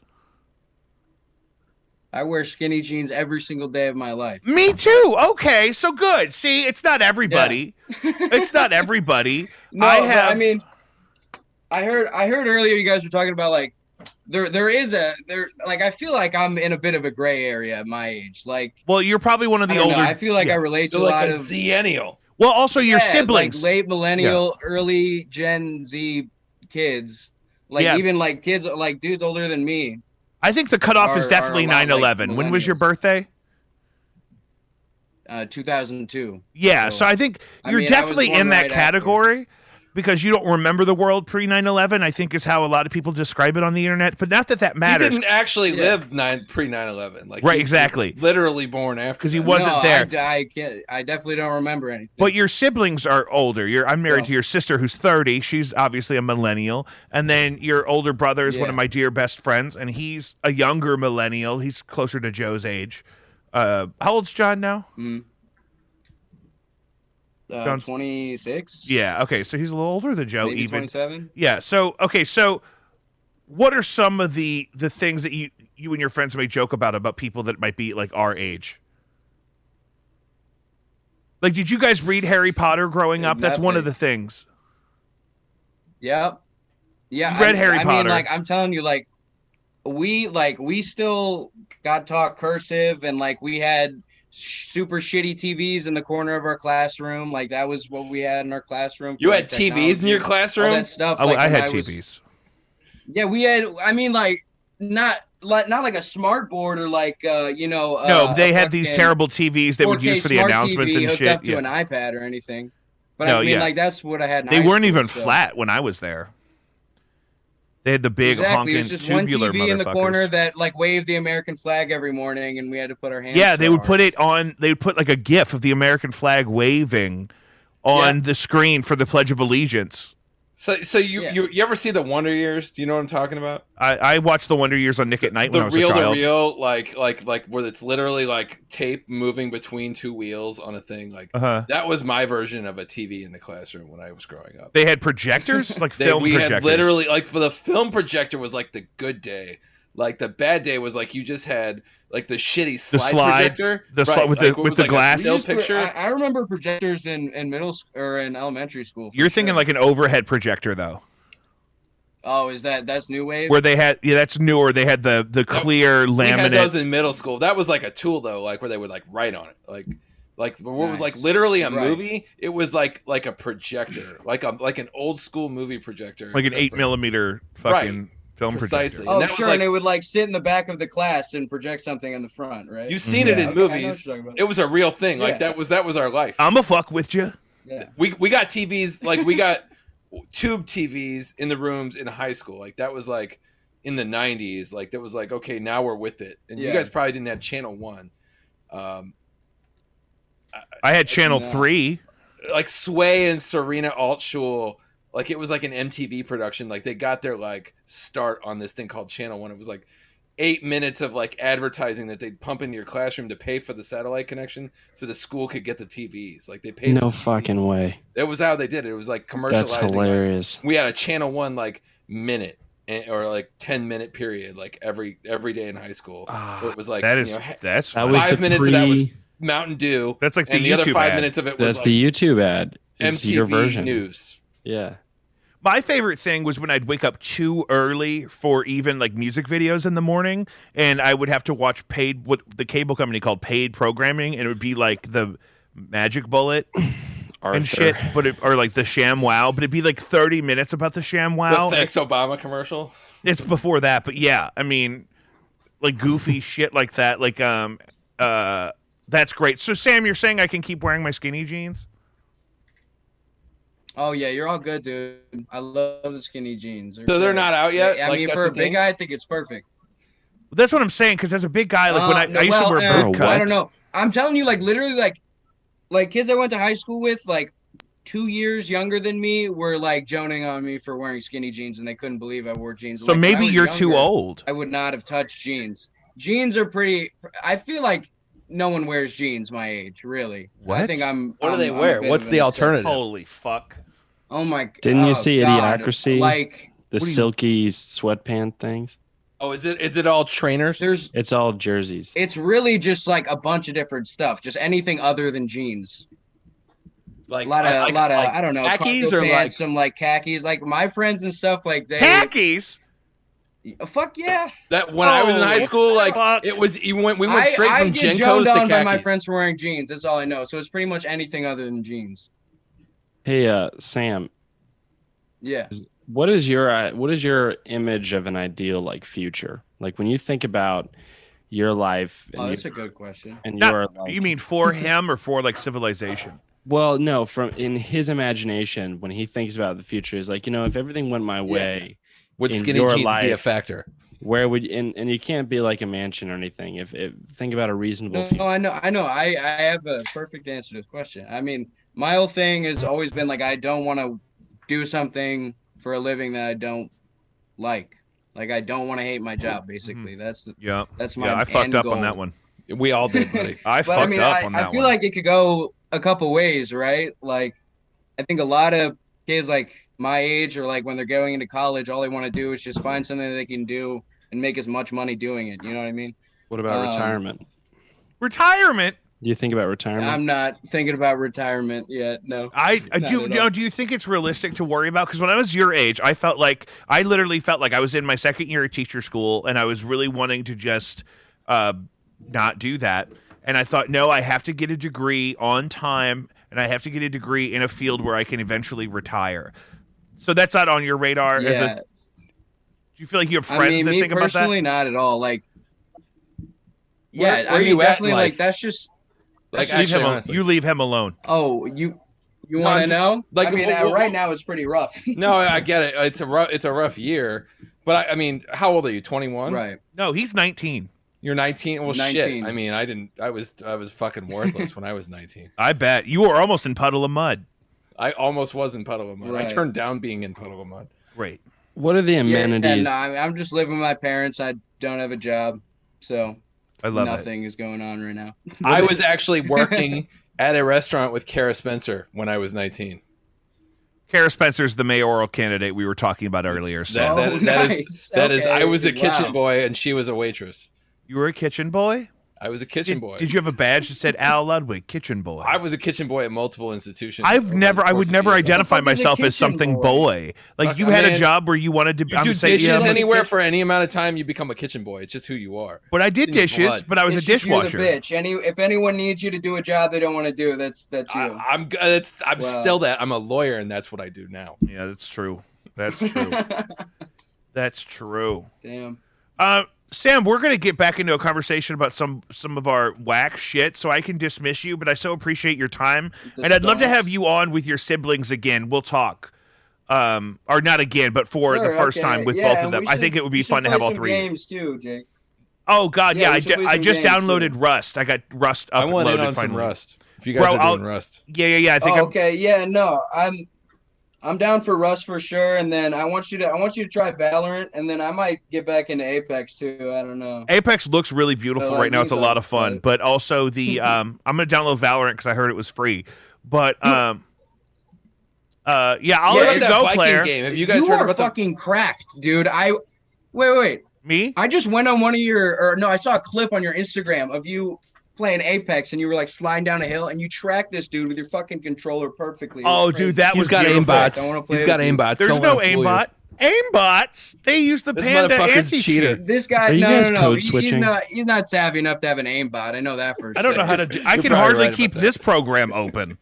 Yeah. How are we doing, by the way? All How- right, guys. Well, it's good to meet you, Joe and Al. You too, Sam. And thanks, Jake. Yeah, I'll see you soon, buddy. Peace Thanks out, for guys. that. Thanks for the plug, bruh. Yeah, no problem. All right, zip it up and zip it out. So let's talk about the Viking game. Have you I seen like this? I it. forget what it's called. What? But it's some like procedural generated Rust-like Vikings game. Like you're in Valhalla or some shit. That sounds hot as fuck. I'm saying it looked like I'm Rust so except hard good. right now. Like Rust is still rough around the edges.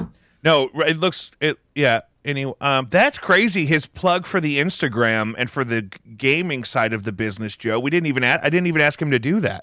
Did he plug all that went right over my head? Started saying all these crazy words. No, well, that's how they talk. But these are the people I work with, so I picked I up got on a some of it. 13-year-old, so I got to keep up with this shit. He was like, "You he are was saying, cracked." I was I'm like, "Cracked" "What?" means I'm good at it. Joe has no gaming experience. Are you a sweat?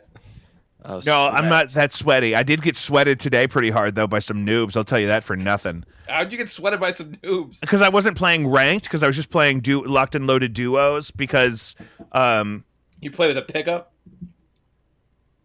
like a rando, yeah. Yeah. We call those randos, Grandpa. Well, yeah, I mean, You guys need to give me old some school. material They to were work with for pickup clips. group. Yeah, if A you're PG. playing jacks at the soda fountain, it's a pickup. If you just pull a hey mister and ask somebody to play jacks with you at the soda fountain. So Al, we had. Up. You're an old man now, millennial. You I know. can barely wear skinny jeans. I know. I thank God he's. You know what? That's really what I was really upset about was skinny jeans because that's really. I fuck Harry Potter. I didn't even read the last two because I read Harry moved on Potter before that kid was born. before Sam was born. Yes. Yeah, I read the first couple for sure by then. Oh, I finished the fifth one before he was born. That's Nah, 2002. that makes me feel older than I Dick. don't think anything before about. The fourth Maybe one. the It was fourth Goblet. one It was was out. Goblet of Fire. I finished the fourth one before he was born. Because the fifth first one, movie was out before then. yeah. But I quit after the fourth one because I moved on to other stuff, I guess. If you want to have an entire podcast about fantasy novels, Getting cracked. My wife will do that with you any day of the week. My wife is the biggest. I want her to write a great fantasy piece because that's all she reads is high fantasy and. so my master's thesis is a fantasy novel. What? It is what? Well, I got my master's degree in English. Oh yeah. And my thesis was I wrote a fantasy novel because I was super into Game of Thrones in 2002, the year Sam was born, when I got my master's degree. And I basically wrote a shitty Game of Thrones clone for my master's thesis. And then I did nothing with that for the rest of my life. That's hilarious. It is Well- it is sad, and I can tell by the silence how sad it is. What I love about Well, that people is don't read books, so it's good that you got out of that game. Because I mean, people are all like, "Oh, everyone in the Trump White House is going to get a book deal." I'm like, people don't know how to read. They're not going to be buying books. There's some great authors out there that belie that untruth. That reminds me. You need to help me with this. You can Oh, you're still help me with working this on Huck Huckleberry Finn over Finn there? thing. God damn. It's just. Are you reading the abridged version that no longer that's N-word, Jim? I think there's a bridge in it. I don't know. It's So there's a complicated. published like redacted version that Yeah, takes out all of the racial Abridged. slurs. He said abridged, I Joe, said abridged, as a man. which is like a verb. oh. It's It's actually quite a controversy in academia whether or not to because they Orwellian. removed the N word from it. right, like whether that's like the power of the word, because Twain was no stranger to the ugliness of what he was saying, right? Like it wasn't done That was kind of the point. in ignorance. I think it was, and it has power. In this time in particular, to read it, it's ugly as shit, and yet, like, there's still this tale of like camaraderie between Jim and Huck going down the river that transcends that, and to defang the word I mean, there's a real debate in academia as to whether it's a good thing to sort of move on from it or to let it exist in all of its timely ugliness. And I tend to fall into the latter category. Although I don't think, as a white professor of English, I would ever be saying the word in class. Yeah. Freedom of speech being what it is. That's yes, also I the could. thing. Yeah, every other university is that one professor. I'm just saying it because it's in the text. It's in the text. No, like awesome. I don't need to. I can say N-word very easily. Yeah, that's true. Great. So that took a weird turn. So Joe, does that help with your class? Yeah, I don't know. I'm gonna have to look it up on Google. What does that mean? What do you need to look? Ask me a question. Ask me a question about Huckleberry Finn. What are you struggling with? I'm just kidding. I'm not actually studying Huck Finn. Joe put some stuff in the show prep here that Al, we wanted to follow up with you on because this is our Stonks episode of the show. All right, is this going to be like the lightning round? This is going to be the lightning round. All right, hit me with the lightning round for $100. So what would be a reason for holding on to one of the symbols associated with Stonks, being GameStop, AMC, etc., and why are celebrities like Mavericks owner Mark Cuban telling people to hold the line even still? Okay, there's two answers to that because it's two questions. First question, what would be the reasons to hold on to it? You have twofold. One is vanity, because you wanted to be a part of this movement and you get entertainment out of it. Yes. And that would be, your monetary value was in the original buy. You've gotten your value by buying it and being part of the movement. The residual value to you is unimportant. That's a reason to hold on to it. Other reason to hold on to it is that you're actually a market manipulator and you're counting on this thing getting up to a point where you feel like you can get out and get your money back, but you're actively engaged in telling other people to buy into it so that you can profit off their misery. Those are your two options. He thinks it's going to go back up, I guess. Who? Mark Cuban? Mark Cuban. He could also just be trying to test his own influence. Well, that's true. For him, it's not about money because he has enough. He doesn't give a shit. Right. So it's probably a vanity thing for him. And that's answer one. Because he says Elon Musk can tweet one word and influence the market, and his Elon Musk stock is artificially inflated. So Mark Cuban's like, well, maybe I could say something and do a thing. Elon is actually a Bond villain, and that's what everybody forgets about him. Right. So this is the question that I wanted to ask you about him. So why does Elon Musk have so much market influence? What if he dies? And if is it solely because of his celebrity status? Shouldn't this be a discussion about how much power celebrities have over the market and in turn the country? Because everyone who's actually in charge of anything seems to care about the stock market. I'm tempted to jump to the chase and say, well, what are you going to do about it? Exactly? Well, that's the thing. How are you going to stop someone from having influence by being who they are, right? But so Tesla, last time I looked, was trading at $800 something a share. If he dies, what happens to that price? Oh, it fucking goes through the floor. He is a cult of personality just like Trump in his own ways. Only he's a smart, rational one most of the time. Is that what happened to Apple? Well, Apple actually has assets. Tesla actually has assets. Bitcoin goes through the floor if Elon dies, right? Really? Like, Bitcoin isn't a real thing. Bitcoin is up 10 grand last week. It was up like 18 grand over Tesla's investment in it. Wow. Purely based upon the idea that someone else will keep buying it for more. There is no value inherent to Bitcoin, period. It is a fiction. It is just you are buying faith that other people will buy it at some point in the future. Like all monetary devices. Well, no, beyond that. Like you have the dollar has the full faith and credit of the United States government for all of its power and splendor and whatnot. Bitcoin is a fictional fucking thing that's based on the magic of blockchain, for which cryptocurrency is actually the least efficient and worst use of the technology that blockchain entails. Right. Blockchain is just this thing that keeps it scarce. It's really what it is. So like Elon dies tomorrow. Tesla has assets. SpaceX is iffy at best because they don't really have a proven revenue stream. They've got some technology. They can maybe monetize that, but not to the degree that it's worth. Like the Boring Company, I don't think exists without Elon. Yeah, no. There's a handful. There's a blanket of companies that would definitely dissolve. Tesla has real assets, so it's more analogous to Apple in that regard. Whereas like Steve Jobs, yes, he was a cult of personality, but he left behind a company that was highly,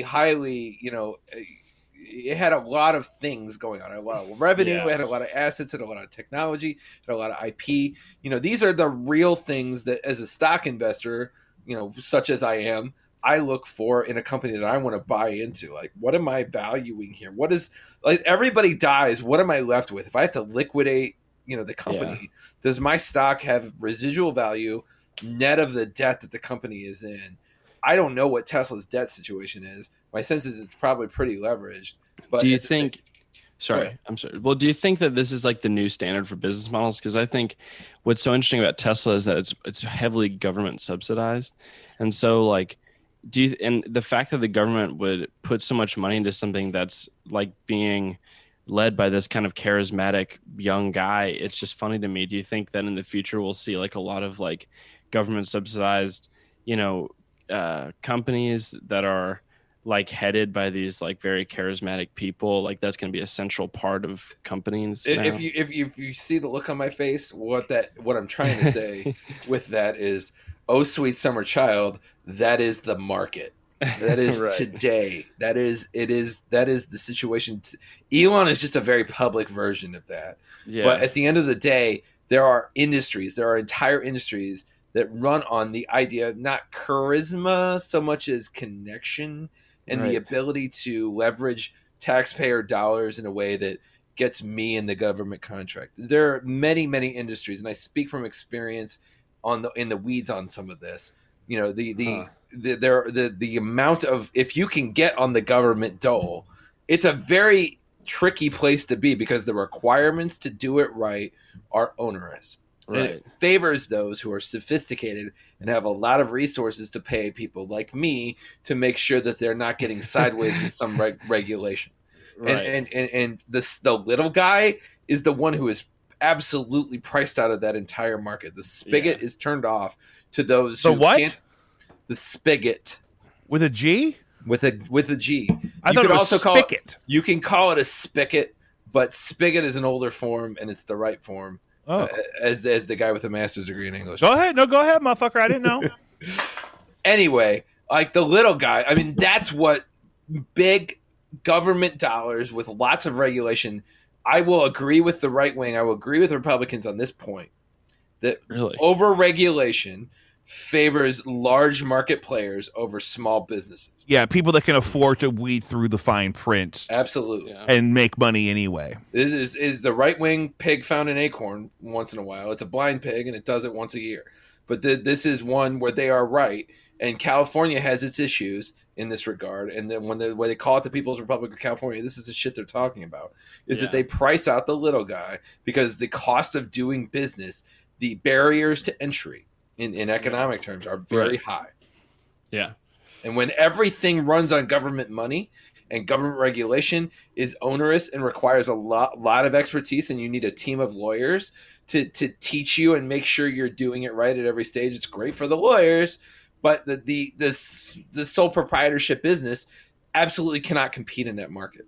Right. How much of that backlash is done? And I'm talking about, I posted this when Trump got elected. It was some excerpt from some great piece of literature that was published in the much long before he was president, that was all about how eventually the masses are going to get tired of listening to lawyers and academics about everything, and they're gonna start some shit, like maybe elect a reality TV show host to president, or storm the Capitol.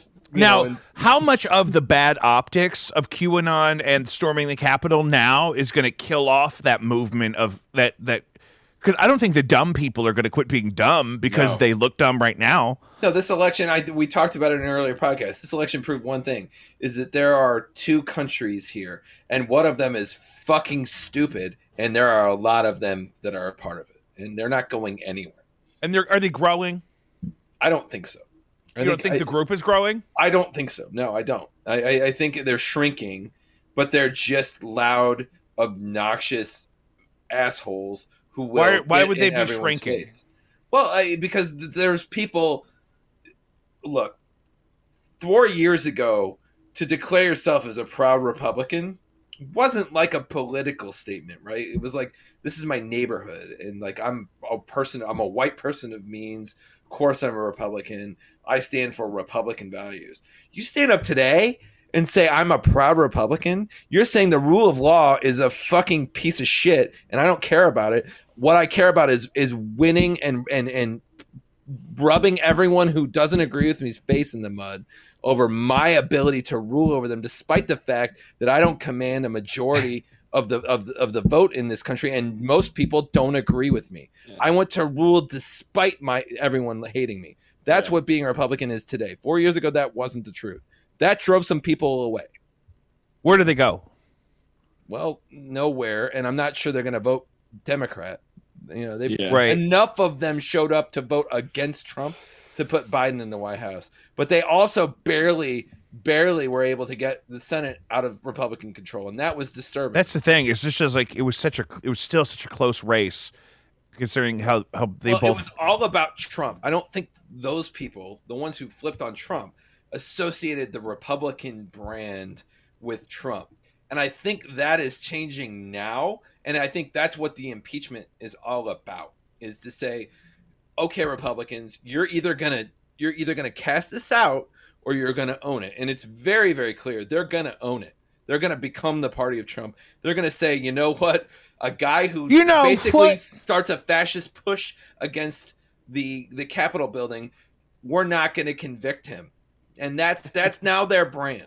So now, anyone who stands up for that. This is a great point, because the second impeachment trial has been underway this week. And what is so interesting about the impeachment trial is, even though the impeachment may strictly be symbolic because he's no longer holding office, the trial puts all of this evidence in public record, including videos I haven't watched from his rally down the street from the Capitol that day. Have you watched this? Is this? I watched. Is there fire?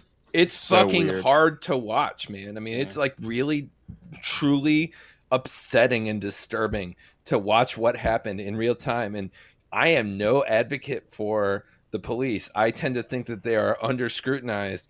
But watching those videos, I am absolutely on the side of the police and view them as heroes in what they did, because they were like 5 guys against like 1,000 people. It was like Sparta. These guys are heroes. And in that individual circumstance, it's really hard to look at that and say, this is okay. And you're going to have not a majority, but a majority of Republicans in the Senate who are going to say this was okay. On whatever technicality, they're going to find it that this is acceptable, and we're not going to stop it now. And if it happens again, we're basically sanctioning that. And that's what this trial is about. Donald Trump is marginally on trial. He's nominally on trial. But what's really on trial is the soul of the Republican Party. And if they buy into this, voting Republican is voting for fascism over the rule of law, violence over the rule of law. And anyone who signs on to this and says, I'm a proud Republican, is saying, I'm a fucking fascist from here on out. So, do you think Trump thinks he fucked up? Looking at the tape that they submitted Monday of him instigating whatever he's alleged to have instigated, do you think? Yeah, I think he did. I think I've been thinking about this for the last 2 days. Like, and watching the very good presentation that the Democratic managers have put on, Trump has to be saying, like, is there a moment where he's like, holy shit, maybe I really am responsible for this? Like it'd be hard to argue with.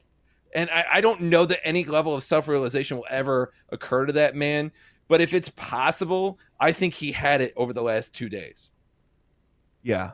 Yeah. So there's states now that want to take the stuff that's been submitted to public record and indict him on criminal charges. Do you think that goes anywhere? Or do you think that's more of the same? I think it would be very hard to convict him on seditious conspiracy based on what was put in front of the Senate, because a criminal trial has a higher standard of proof than an impeachment trial does. Yeah.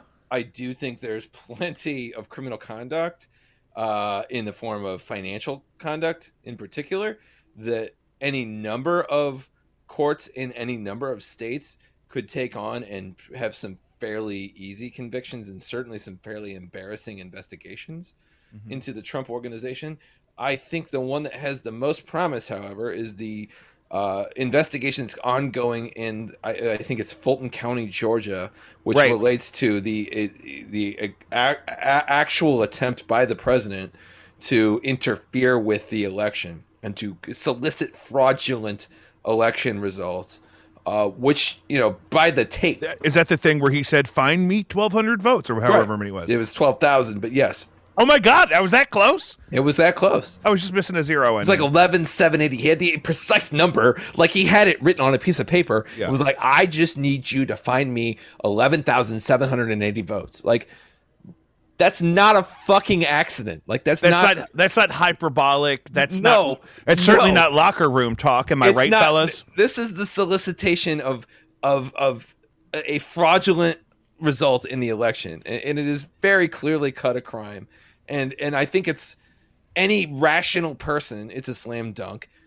Atlanta, Fulton County is a pretty liberal jurisdiction.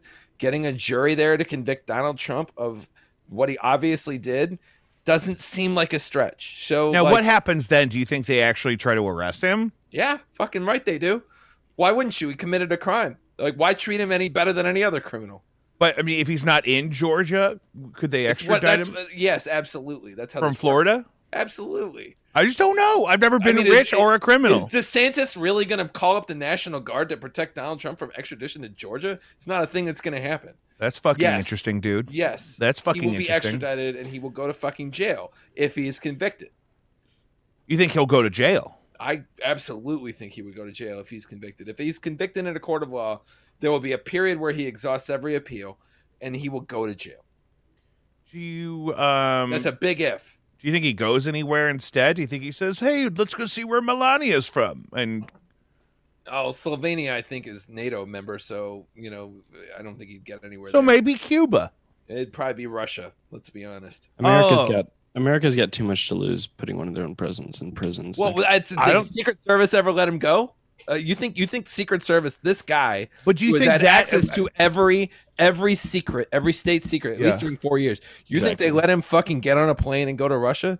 I don't see it fucking you're happen. saying? I thought you were saying. Do you think the Secret Service lets him go to prison? You No, think I the don't- Se- Do you I think don't the think Secret they let Service him would leave. try to? If he's under indictment and he tries to just take a trip to Moscow, I think the Secret Service is going to be like, Kuwait we're or not going to some let this shit." plane take off. Because it's what I would fucking do if I was in charge of. But that's so literally interesting because he still technically has a relationship with Secret Service for the rest of his life or whatever. Yeah, he does. He is under their protection for the rest of his life, and he knows a lot of shit, and a lot of shit that we sure don't want certain hostile powers to know. Is that part of their thing? Is to and I know you're no expert on any of this. It's totally just some dudes talking. But is that part of the Secret Service's thing? Is to protect the information in the president? They're employees of the United States government. Mm-hmm. They follow the orders of the president, not The current one. not the president that may have been in office that they might be assigned to protect. The commander in chief Yeah. runs the Secret Service at the end of the day. So Kamala could say, "Don't it's let him." Kamala. It's Kamala. So Mama You were Kamala could so say, "Don't let him." Kamala. tone deaf. It's Like Pamela, except Kamala. so Kamala could say, "Don't let him go to St. Petersburg," and then I don't- Secret Service would say, "Nuh-uh, Mr. T. Well, I don't think the vice president runs. That's going to be a big no there, Danny T." But I do think the national Big security Andrews apparatus is- would have something to say about an ex-president fleeing the jurisdiction on the threat of criminal indictment to go to a hostile foreign power. It just doesn't seem like a thing we would want to take a chance with. That's so interesting. I'd love to see all of those scenarios play out in some sort of a Doctor Strange exercise That'd where be our OJ moment. I want to see like I viewed 700 million scenarios and only one did Donald Trump get to. is there a situation where if say if a police force tried to what's the word you grab them, you arrest somebody, you detain. Detain. If a police force tried to detain Donald Trump, would the Secret Service let them? Well, it depends on what for, right? Like, he's an Is there a ex-president. situation where the Secret Service has a standoff with local Georgia police? Well, yeah, sure. When he was president, I don't think when he's not president, there's ever a scenario in which, unless the current president wants to exercise jurisdiction and say, you can't do this because I say so, essentially. Jesus. And let's be clear, Biden would never do that unless he had legal justification to do that. So he would have pages and memos of why it is that we can trump local authority and say, no pun intended. Am I right, bitches? You see what I did there? But if a president, Matt Gaetz, decided he didn't want the fucking New York police to arrest Donald Trump, he wouldn't have any of that. He'd just be like, I'm the president. I order the Secret Service not to do it. And then you'd have a real shit show. What would that look like? I mean, it would look like either one of them backing down, likely the local police, or you would have functionally a civil war. Well, okay, so let's do this. Let's do this thought experiment. This is all hypothetical. We are not recommending that you buy GameStop or AMC or that you do any of these things. But let's just say local police show up at Mar-a-Lago and just say, hey, we got to arrest DT because and Ron DeSantis is the president of the country at this point, right? Yeah. There's no way Joe Biden would say, don't arrest Donald Trump. Right. And so let's just say the police show up and Secret Service say, we have orders not to let him kind of be detained by anyone for any reason. And let's say the police say, okay, we'll go home.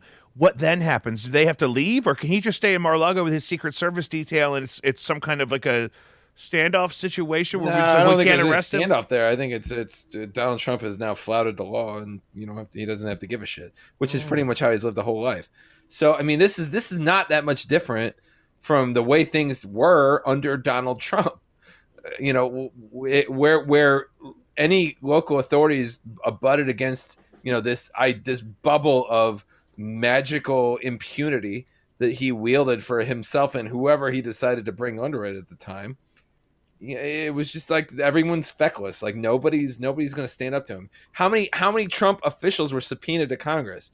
As far as I know, if I get a subpoena to Congress, it's not a fucking option to show up. That's what was so weird about the last 4 years for me, is how many subpoenas went unanswered. I had never considered the idea that if you got a subpoena, you could just not go. Technically, and Pelosi never tested his authority, but technically they could have had the sergeant of arms march over to Louis DeJoy or to fucking Mnuchin and put them in fucking irons and lock them up in the Capitol until they showed up to testify. They have that authority. They didn't exercise it because they didn't want a constitutional showdown.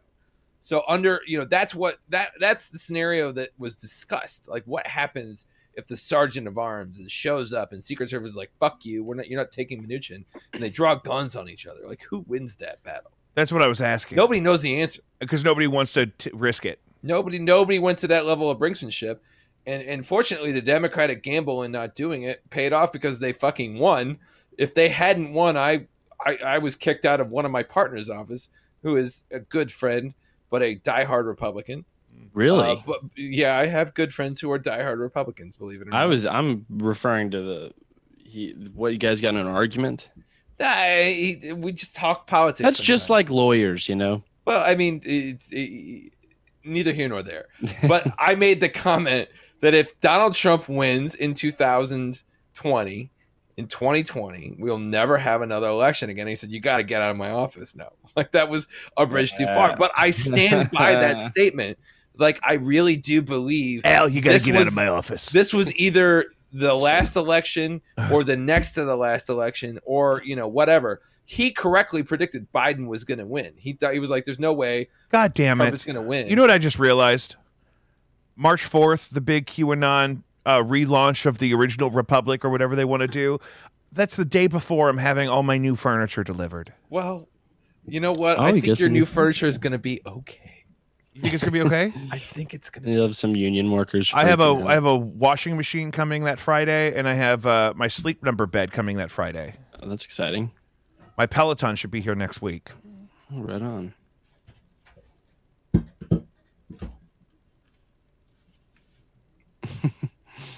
Oh, Al's back. Al, you look lean. It's because you're losing half of my weight. It's because I'm seeing the good half. It's gravity. The background. No, it's why I wear the Chaminade hoodie. I need to get that filter. It's flattering. Like, it's a Nike golf thing, and it's fucking awesome. Yeah, we called it Chomp My Rod when we were in school. That's all good. You know what? They're a very nurturing organization and culture for my 13-year-old who is not like a bro at all. Is he liking it? He loves it. Because I cannot let my own children go to public school, so I'm considering all options. I was skeptical because I knew kids our age, my age, who went to Chaminade, and it was a fucking bro center. My buddy Cameron left, not that Cameron, the other one, left after 5th grade to go to Chaminade, and then I think he ended up flunking out, and then he's dead now. It's actually hard. Like, it's the workload was the biggest shock. I know, it's terrible. I couldn't go to his funeral. I was too upset. That is terrible. Yeah, he just He had a big coke problem for a long time. I don't think Chaminade had anything to do with that. No. This was after. He was genetically predisposed to addiction. I'm sure he received a quality education when he was present for his for the 6 months he was there. I think he was there for all throughout junior high, but I think it was by sophomore year he was back in public school. That's really when shit hits the fan. Is it sophomore year? I don't know. I mean, everyone develops at a slightly different rate. I didn't learn how to do shit until I was in college. And even then, like, it was like grad school. It was like, oh, I have to work now? Ugh. This sucks. Yeah, that's the jam. Anyway, so Alfred, I really feel good about where we ended up there. We went all the way from, I have to quit going to drive-thrus, all the way through the stock craze of February 2021, landing on what happens if Donald Trump doesn't want to go to jail. I love the hypothetical. You're kind of creating some noise. Are you touching something? Me? Yeah. I'm not. Is that better? Yes. Weird. Okay. I was actually holding the cord to the mic. You bastard. It was your electricity from your finger pulp. I'm sorry. It didn't come through in my head. No, it wouldn't. So let's go back to the drive-thru. Like, why do you have to quit drive-thrus? Because I missed this part of the conversation. Yeah. Just it's just such a hit or miss negative experience, and it's if there is a drive-thru that's actually functioning, the line's going to be really long. Yeah. And I think I'm just going to completely turn it over to delivery. I'd like to quit leaving my home entirely.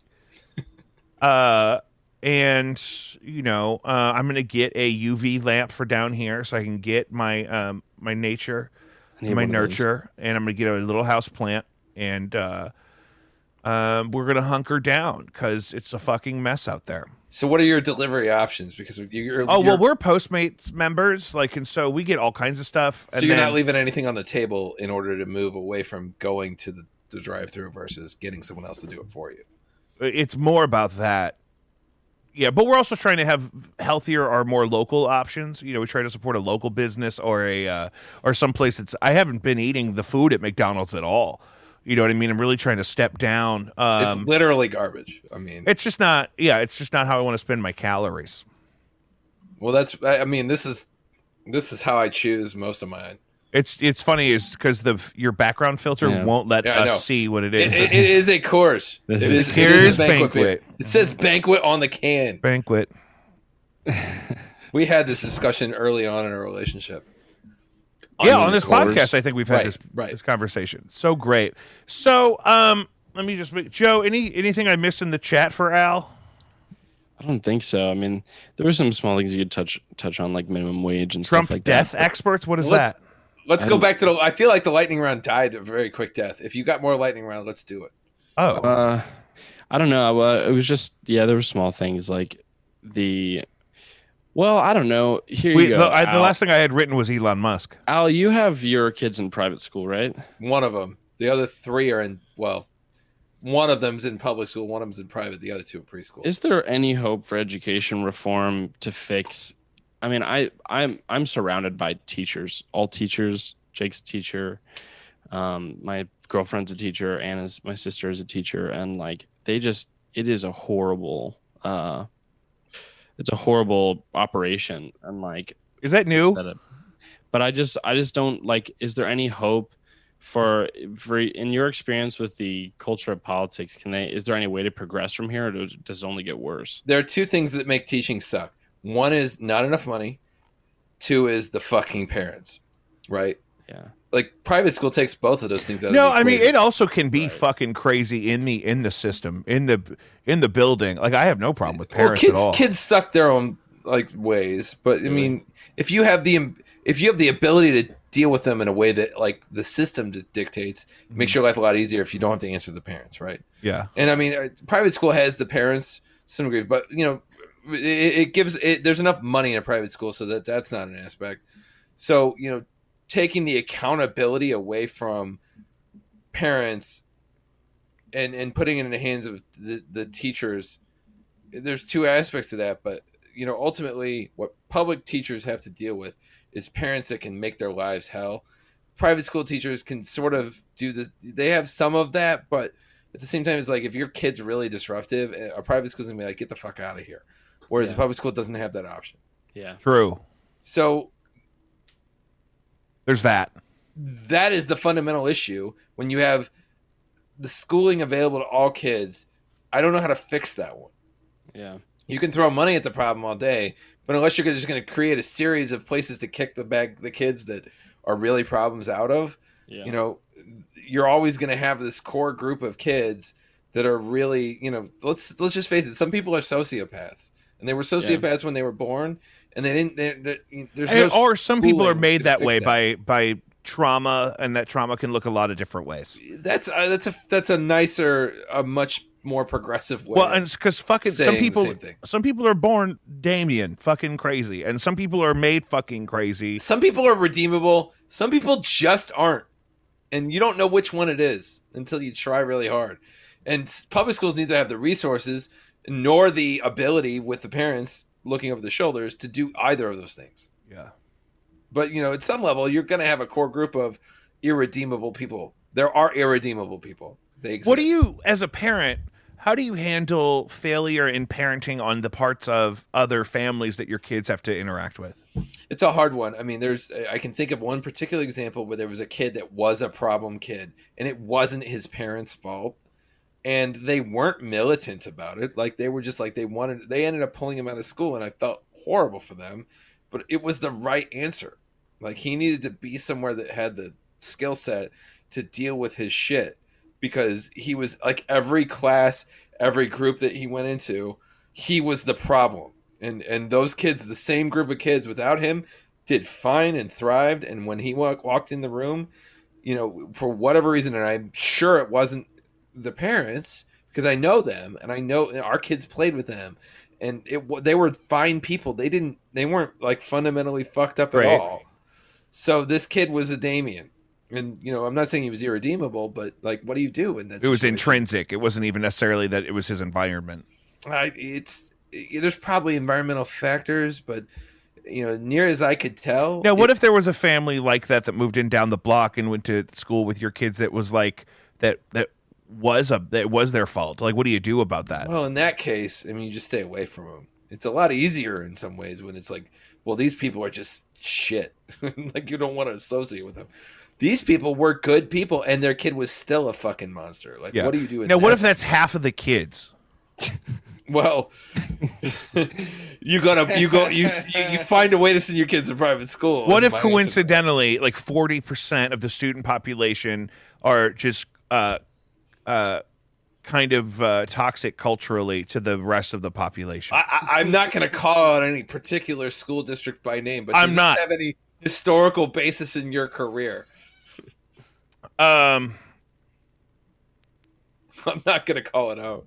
What if Hillary Clinton got pregnant while she was in her presidency? You know, like that doesn't work. She would have been like 70. That would have been fucked up in and of itself. That's what would have been amazing, is how old she was. Fucking miracle. Because they call anything after 35 a geriatric pregnancy. That's exactly the line. Yeah, I know. I've been through 2 geriatric pregnancies of my kids. How did that go? They're fucking monsters. I don't know why we did it. I know, that little one is big. Dude, you don't even know. I haven't seen him in a minute. We should have him on. Is he available? No, they're in bed. That's what I was doing right before I got on. Wake that little fucker up. I want to talk to him. That'd be funny. Fuck you. Oh, that'd be great if we ruined Al's day. You see the fear in my eyes? No, we're not waking them up. Yeah, that's a good point. We'll have to plan an earlier one. I will definitely have my kids on at some point. It will not be entertaining or good for public consumption. But it'd be good for them, maybe. Yeah, put them on a platform early. Yeah, get them out there. We're going to Macaulay Culkin the whole tribe. I mean, my daughter's already the poster child for St. Louis Children's Choir, so. Oh, that's right. Yeah. We got that going for us. Yeah, it's all about girls right now. And she uses that as her Zoom background because she's now an entitled bitch, apparently. Yeah, that's hilarious. I don't care for that. She's I 10. love it. I just called my 10-year-old daughter a bitch. An entitled bitch. She's not a bitch. She might be a little bit entitled. We're 2 hours in, so we're probably safe. And if I really, you're not going to air any of this. Like, we're past the point of like the Jacob V hour, like running. Like, is that what you call my show? Is that what you call my show? The Jacob V Radio Hour. It's the Jacob V Hour. I mean, it's not a bad name for the show. I was just thinking, like, if I loved you, I would name my episode, quote, I just called my 10-year-old daughter a bitch. Please don't do that. I'm not. And, this is the part where typically most of my audience is asleep by now because they start listening. I get this feedback all the time, and I think other podcasters do too, and I don't know why. It puts me to sleep. It's so relaxing. It's so, you know what? I got so relaxed. 20 minutes in, fell right asleep. Last thing I heard, you guys were talking about Lion's Choice. Are to me. Like, they're like my, like, ambient. Like, audiobooks are great. Yeah. Yeah, I did have Lion's Choice for lunch. Do you have Ambien? No, I don't. I've never actually taken Ambien. I don't trust it at all. My buddy used to take Ambien, and he would drive across town while he was blackout on Ambien. That's why I don't take it. I'm sure I would continue to operate also blacked out. That's the thing. I'd be afraid. Like, I'd end up like at somebody's back door. I'd go down the alley in my pajamas and bang on someone's door. And be like, "Hey, the oranges! I'll kill you, Leonard Nimoy." My Jimmy John just got here, so I'm gonna go eat a sandwich made by a guy. Is it time for us to call the podcast? It is. I think we're. This has been really strong, Al. I really appreciate your time. Cut the part where I call my 10-year-old daughter a bitch, please. Yeah, let's keep bringing it up. That'll make it really easy to fix and post. So Al, I'm gonna let you go. If you just want to stay back for a minute, I'm just gonna wrap this up, guys. If you want to hold the line, hold the line or go. Yeah. Either one. I didn't know. I didn't want to kick you off because I know I'm drinking a beer. So. That's what I was saying. So yeah, let me just wrap this up real quick, you fuckers. Do what you got to do. I'm not going to interrupt. I'll put myself on mute.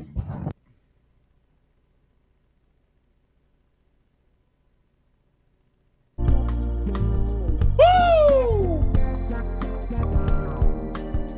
Oh, guys, that's another episode of Jacob V Weekly. Follow us wherever you get your podcasts, Spotify, Apple Podcasts, Podbean, Google, whatever. We have a new Instagram page for the show you heard us talk about. That's at Jacob V Weekly. We post exclusive content and now clips and highlights from previous episodes. You can also find original music by Jacob V and Too Deep on all of your platforms, Spotify, Apple Music, Amazon, Deezer. You could Bing it.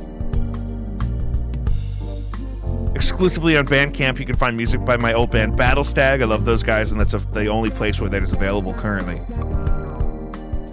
You can follow me on Twitter at Malachi Envy. I curate a monthly Spotify playlist since May of 2020. I have one for each month on Spotify. Search for Jacob V's favorite songs, and you'll see them all there. February's really a doozy. We did it, guys. Jacob V Weekly. Be safe.